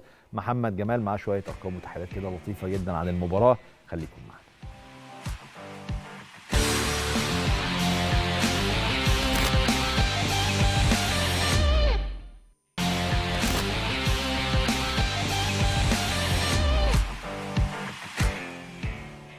يا اهلا بحضراتكم مره اخرى. لسه مشرفني ومنورني الصديق العزيز محمد جمال لتحليل هذه المواجهه الكبيره بين الاهلي والوداد ذهاب نهائي دوري ابطال افريقيا. جيم منور الدنيا حبيبي يا كيم. اخبارك ايه؟ انا موجود معاك كالعاده. كله حلو. عايز ابدا معاك بالكلام اللي قاله مارسيل كولر في المؤتمر الصحفي. كان غاضب جدا على غير العاده بشوف مارسيل كولر غاضب في المؤتمرات الصحفيه. كان غاضب جدا من التحكيم النهارده. لما تحدث كثيرا عن اداء الفريق او اداء الوداد المح انه او مش المح قال انه الاهلي كسب في كل الاحوال واحنا سعداء بهذا الفوز، بس معظم حديثه كان عن التحكيم. هل في رايك الاهلي النهارده تاثر بالتحكيم؟ خليني ابتدي من تصريح مارسيل كولر، انه تصريح بيكشف كيفيه تعامل مارسيل كولر مع الاحداث اللي بتحصل بشكل دقيق. رقم واحد، هو بيضع الجميع امام مسؤولياته خاصه في الكاف. بيضع بملكه سيميا حكم مباراه العوده امام مسؤوليته، خاصه انه حكم اعلن اعتزاله مباشره بعد المباراه. ولذلك ذكرى سيئه جدا مع النادي الاهلي في مباراه النجم الساحلي في نهائي بطوله 2007. نفس الموقف مع الحكم عبد الرحيم العرجون. اعلن اعتزاله، لعب المباراه، والمباراه طبعا الكل يتذكر ماذا حدث في استاد القاهره. فتعامل مارسيل كولر مع المباراه، لانه قال تصريح بسيط جدا، قال لك اتمنى ان يفاجئني بملكه سيميا بتحكيم مباراه عادله. كلمه يفاجئني بتقول لك انا متوقع ايه اللي هيحصل، لكن اتمنى ان احنا عايزين تحكيم عادل، مش عايزين اكتر من كده يعني. رغم انه من ظلم في مباراه اليوم طبعا هو النادي الاهلي، من اضير في مباراه اليوم طبعا هو النادي الاهلي. لكن انا اثق تماما ان تصريحات مارسيل كولر ما لهاش علاقه بتعامله مع اللاعبين. هو هيتعامل مع اللاعبين بشكل ثاني خالص، هيقول لهم ان احنا كنا ممكن نخلص المباراه النهارده، كان عندنا بعض الاخطاء فيما يتعلق بالعوده لاماكن التمركز خاصه في كره الجول، هنشرحها تفصيليا بعد شويه. مارسيل كولر ادار المباراه النهارده بشكل جيد، ناس كتير بتتكلم على التغييرات، اتفق اختلف، بشوف الموضوع نسبي، لكن احنا اتكلمنا قبل كده الراجل قراراته فيما يتعلق، كنا مع بعض يا كريم النهارده في الماتش، قلت لك ما بين الشوطين، قلت لك الراجل الاهلي مش محتاج تغييرات. ممكن كان يبقى 10 دقائق بدري، انه يبتدي يدي نفس في وسط الملعب بعمرو السوليه، ممكن يبتدي محمد شريف ينزل بدري شويه، ممكن، لكن شايف انه الهدف كان من خطا ملوش علاقه بالتغييرات اللي احنا بنتكلم عليها. ممكن عمرو السوليه شويه كان يساهم بسبب، انا كنت شايف حمدي النهارده كان متاثر نوعا ما بعودته القريبه جدا من الاصابه، ديانج ما كانش في افضل حالاته، مروان اتضرب كتير جدا جدا جدا في اول 20 دقيقه، همد بلغه الكوره. فشايف انه الاهلي تاثر بده، لكن انا بس احيانا يا كريم الناس العاطفه بتاخدها انه هدف غير مسار الكلام كله. صح. المباراه لو انتهت 2-0 ما كانش كل اللي حصل على السوشيال ميديا. صح. ولقطه ورساله حابب اوجهها لجمهور النادي الاهلي، انه الاهلي كسبان. النتيجه كنا نتمنى انها تبقى بكلين شيت زي ما قلنا قبل المباراه، لكن جت اكتر من لقطه على الجماهير، بعض الجماهير كانت حزينه، بكت بعض الجماهير. الاهلي فائز، الاهلي باذن الله سيتوج ويحصل على اللقب. انا بس واقف عند نقطه مهمه جدا وكانت مزعلاني جدا. بعد هدف الوداد انا صحيح. سمعت صوت جماهير الوداد اعلى من صوت جماهير النادي الاهلي، او جماهير النادي الاهلي خلاص هبطت. انا مقدر لحظات الحزن بعد الهدف، الخضه طبعا. ليه؟ وخد بالك الخضه دي ليها سبب، الجون في الدقيقه 40، انه مش بس الجول في توقيته، ده لاعب مباراه حلوه جدا ما يستاهلش يخرج بالنتيجه دي ابدا. فانت الجون دخل فعليا عكس مسار كل حاجه، انت مستني تجيب الثالث او الرابع صح، فيخش فيك هدف. فانا متفاهم ده، وان كنت عادي دايما عاجبين النادي الاهلي اللي هم هيفضلوا يشجعوا في كل الاحوال، بس متفاهم الخضه بتاعه الهدف. متفق معاك جدا جدا، لكن مش استمرت لحوالي 3-4 دقائق، لان اول ما الحكم رفع 8 دقائق الجمهور رجع تاني. صح. فخدوا حوالي 5 دقائق كان صوت جمهور الوداد عالي، لان الجون جه في الدقيقه 40، الحكم رفع في الدقيقه 45 لما ادى 8 دقائق والجمهور رجع تاني. صح. لكن عتابي البسيط، الاهلي لم يخسر. الاهلي لم يخسر لقب البطوله، حتى وان كان هناك تخوفات من قرب النتيجه، او ان تفوق طفيف، او تخوفات من التحكيم، او تخوفات من الضغوط اللي اتعملت على الاهلي في مباراه الفاينل الموسم الماضي. كل ده مقدره جدا، لكن ما تركبش بلغه الكوره المنافس على فرقتك نفسيا قبل مباراه العوده اللي هتبقى مباراه صعبه بكل حال من الاحوال. مهم جدا، رساله مهمه جدا لجماهير النادي الاهلي. الاهلي قدم مباراه كبيره يشوبها بعض الاخطاء البسيطه، لكن الاهلي تحكم عظيم في الايقاع. الاهلي النهارده لما نيجي نتكلم على، وكل واحد يسال نفسه، لما تلاقي اكتر من نص الفرقه عملوا مباراه اوت ستاندنج، مباراه كبيره، لازم تقول ان الفرقه كلها عملت فرقه ماتش كبير. في بعض اللعيبه كان عندها بعض الاخطاء، لكن لما تيجي تتكلم على حسين الشحات هنتكلم عليه تفصيليا، بيرسي تاو هنتكلم عليه تفصيليا، مصطفى شوبير الشخصيه النهارده. طب ما تكلمني بقى على حسين الشحات عشان الوقت ما يروحش. يلا بينا. عشان حسين الشحات النهارده عمل مباراه كبيره جدا، 2 اسيست، رائع جدا، مؤثر جدا، مش النهارده بس طبعا. حسين الشحات بقاله فتره طويله من ساعه ما جه مارسيل كولر بصراحه، وهو يؤدي بشكل مغاير تماما مع النادي الاهلي. الريمونتادا حسين الشحات على نفسه، صح، يواصل الريمونتادا على نفسه في الموسم الحالي مع مارسيل كولر، ده رقم 1. رقم 2 بالنسبه لي اداء غير مفاجئ من حسين الشحات. ده بقى العادي بقى حسين الشحات في المباريات الاخيره.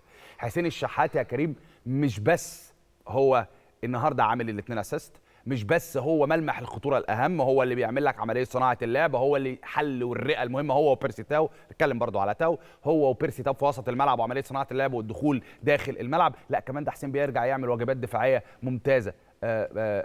تأثر في نهايه المباراه بعد دقيقه 80 من المجهود اللي عمله طول الوقت، لكن هو بيحمي علي معلول بشكل كبير جدا، وبيرجع يقفل الجبهه الشمال بشكل كبير جدا بعد ما اتنقل ليه. وخليني اقول لك ان حسين الشحات هو طول الوقت وكان متالق ناحيه اليمين لحد ما رجع تاو، الراجل كان عايز يستفيد من الاثنين، فالراجل كان بقاله كتير جدا جدا، والتالق ده ما كانش بيلعب ناحيه الشمال. حسين الشحات كان بقاله كتير، لكن التوظيفه ان دخله انسايد فيبقى على عدلته رجل ناحيه اليمين تحسب لمارسيل كولر، تحسب لحسين الشحات. لعب يمين تالق، لعب شمال تالق. لو نستعرض الحالات بتاعت حسين الشحات، كل متنفس لما فرقه الوداد كانت راجعه ب8 و9 ورا، لما كل متنفس، بص يا كريم حسين موجود فين؟ الراجل ده الوينج ناحيه الشمال، حسين الشحات هو الوينج الشمال للنادي الاهلي، لما يدخل انسايد هنا في مركز صناعه اللعب ده بقى المعتاد دايما من حسين. بص الباس وبص الرؤيه، الباس والرؤيه اللي دايما بكلمك، الرؤيه المختلفه اللي عند حسين الشحات وتبقى واضحه قوي في كره الجول هجيبها لك بعد شويه. بص الباس هنا ورؤيه مختلفه مش موجوده غير عند حسين الشحات وبيرسي تاو.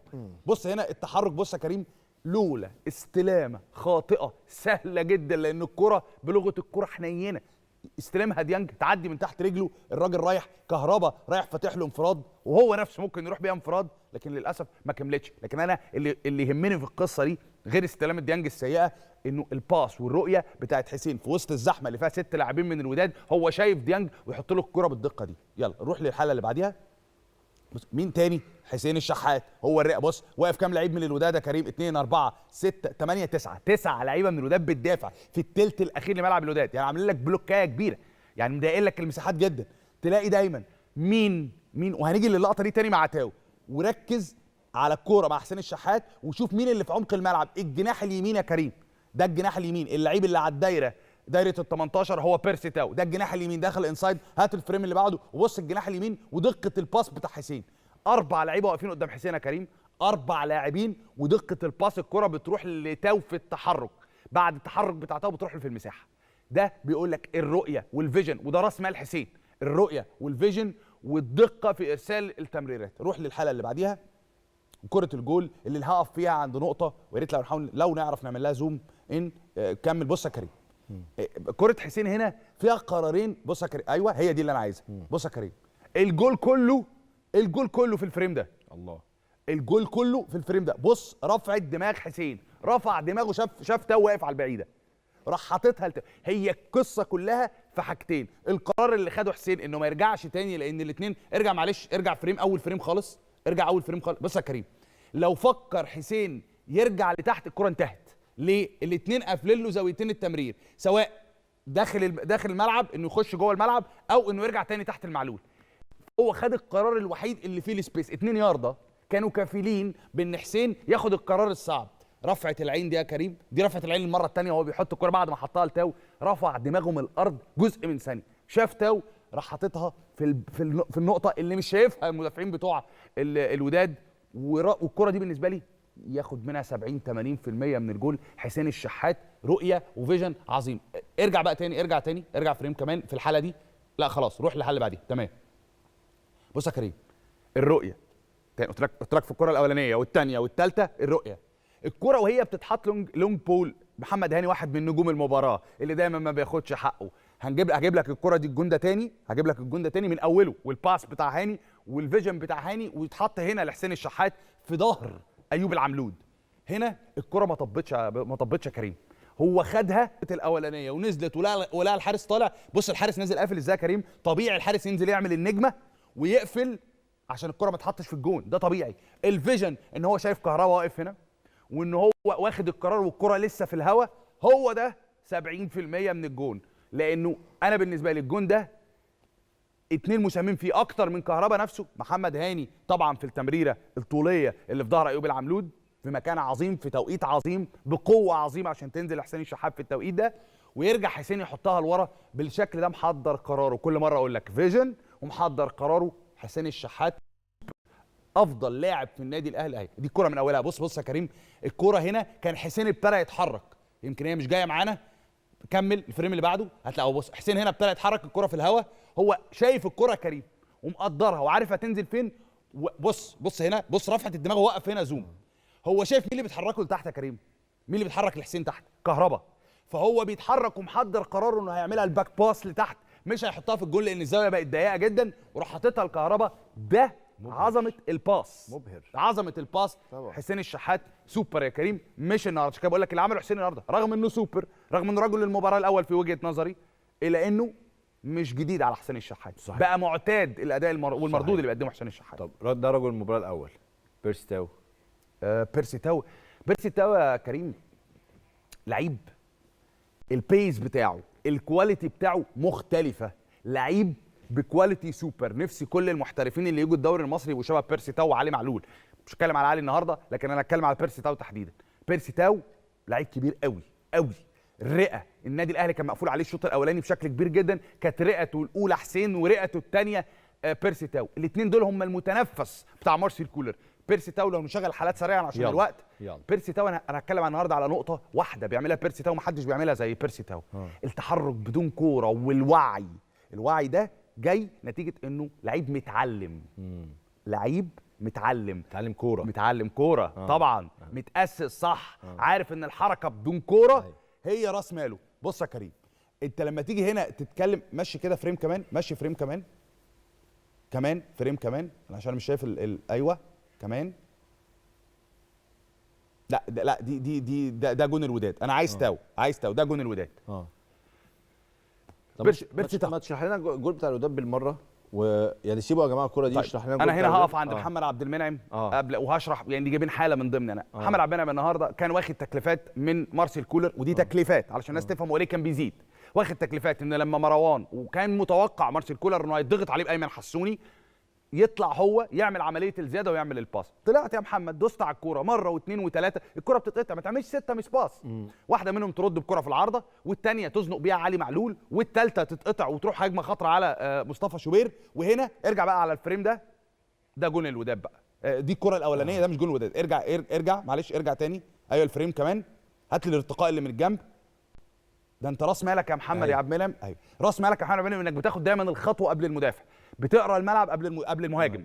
فانت لما الكره تتقطع كده والراجل يطلع، وكره مباشره ملعوبه على الراجل مباشره، ويطلع الراجل ياخدها منك بالمنظر ده، صعبه جدا، لانها في الاخر غلطه ودتك بانفراد. وهنا خطا مشترك ما بينه وبين مروان، لان مروان غلط مرتين النهارده لما شرح لك جون الوداد، ورغم انه قدم مباراه جيده مروان عطيه كالعاده، لكن غلط غلطتين سرحان او تعب من كتر المجهود النهارده، اتضرب كتير قوي الثلث ساعه الاولانيين.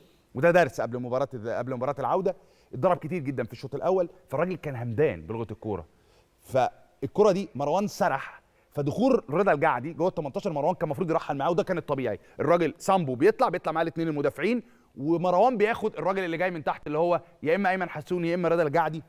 ودي الكره اللي كان فيها جزء من السرحان. يلا روح للحلقه اللي بعديها. وقف هنا عشان انا اتكلم، يعني لازم اديله حقه النهارده يا كريم. مصطفى شوبير النهارده مش هقول مولد حارس عظيم لانه قدم مباريات جيده قبل كده، لكن في المباريات الكبيره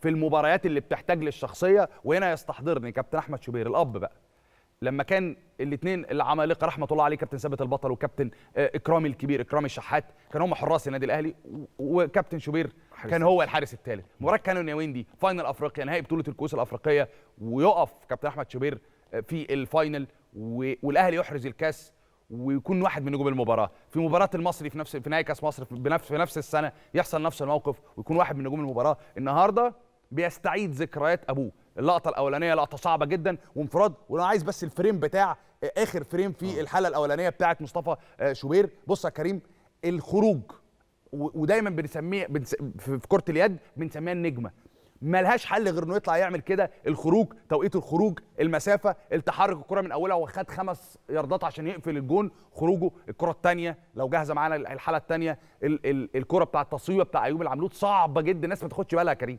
الكره صعبه جدا جدا جدا، ان هي محطوطه، الراجل راكنها مش شايطها، محطوطه المفروض انها هتروح فوق مصطفى شوبير. تصدي ممتاز النهارده. مصطفى شوبير بيكتب اسمه في مباراه صعبه جدا، شخصيه كبيره قوي، بالاضافه للفنيات شخصيه كبيره قوي عند مصطفى شوبير النهارده. اكيد. احنا لسه مكملين مع حضراتكم بعد هذا الفاصل، نواصل، خليكم معانا.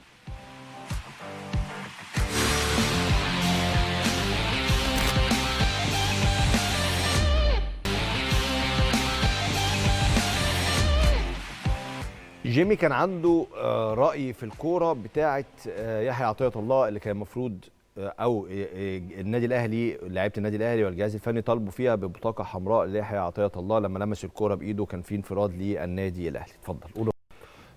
احب اقول لك بس كانت جهاد جيشه من شويه قال لك ان هي مش طرد. وجهه نظر هو بخصوص الامور الفنيه هو اكيد ادرى طبعا.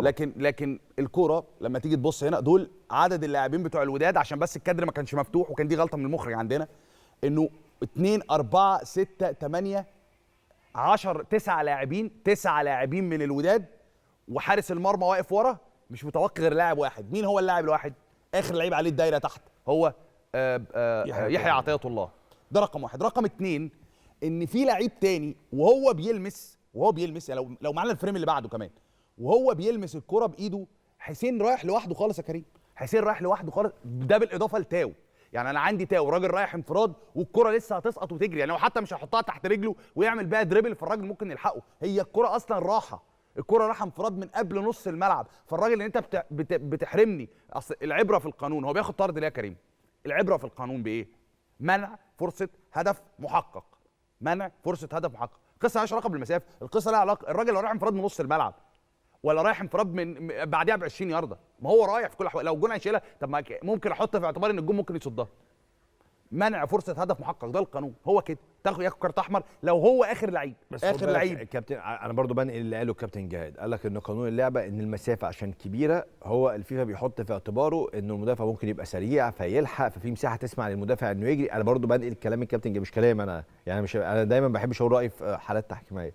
بمنتهى البساطه بمنتهى البساطه، لما يكون اخر لعيب في الملعب والمسافه كبيره، مسافه كبيره، ده مش في حاله، ده في عشرات الحالات كارت احمر مباشر ما فيهاش.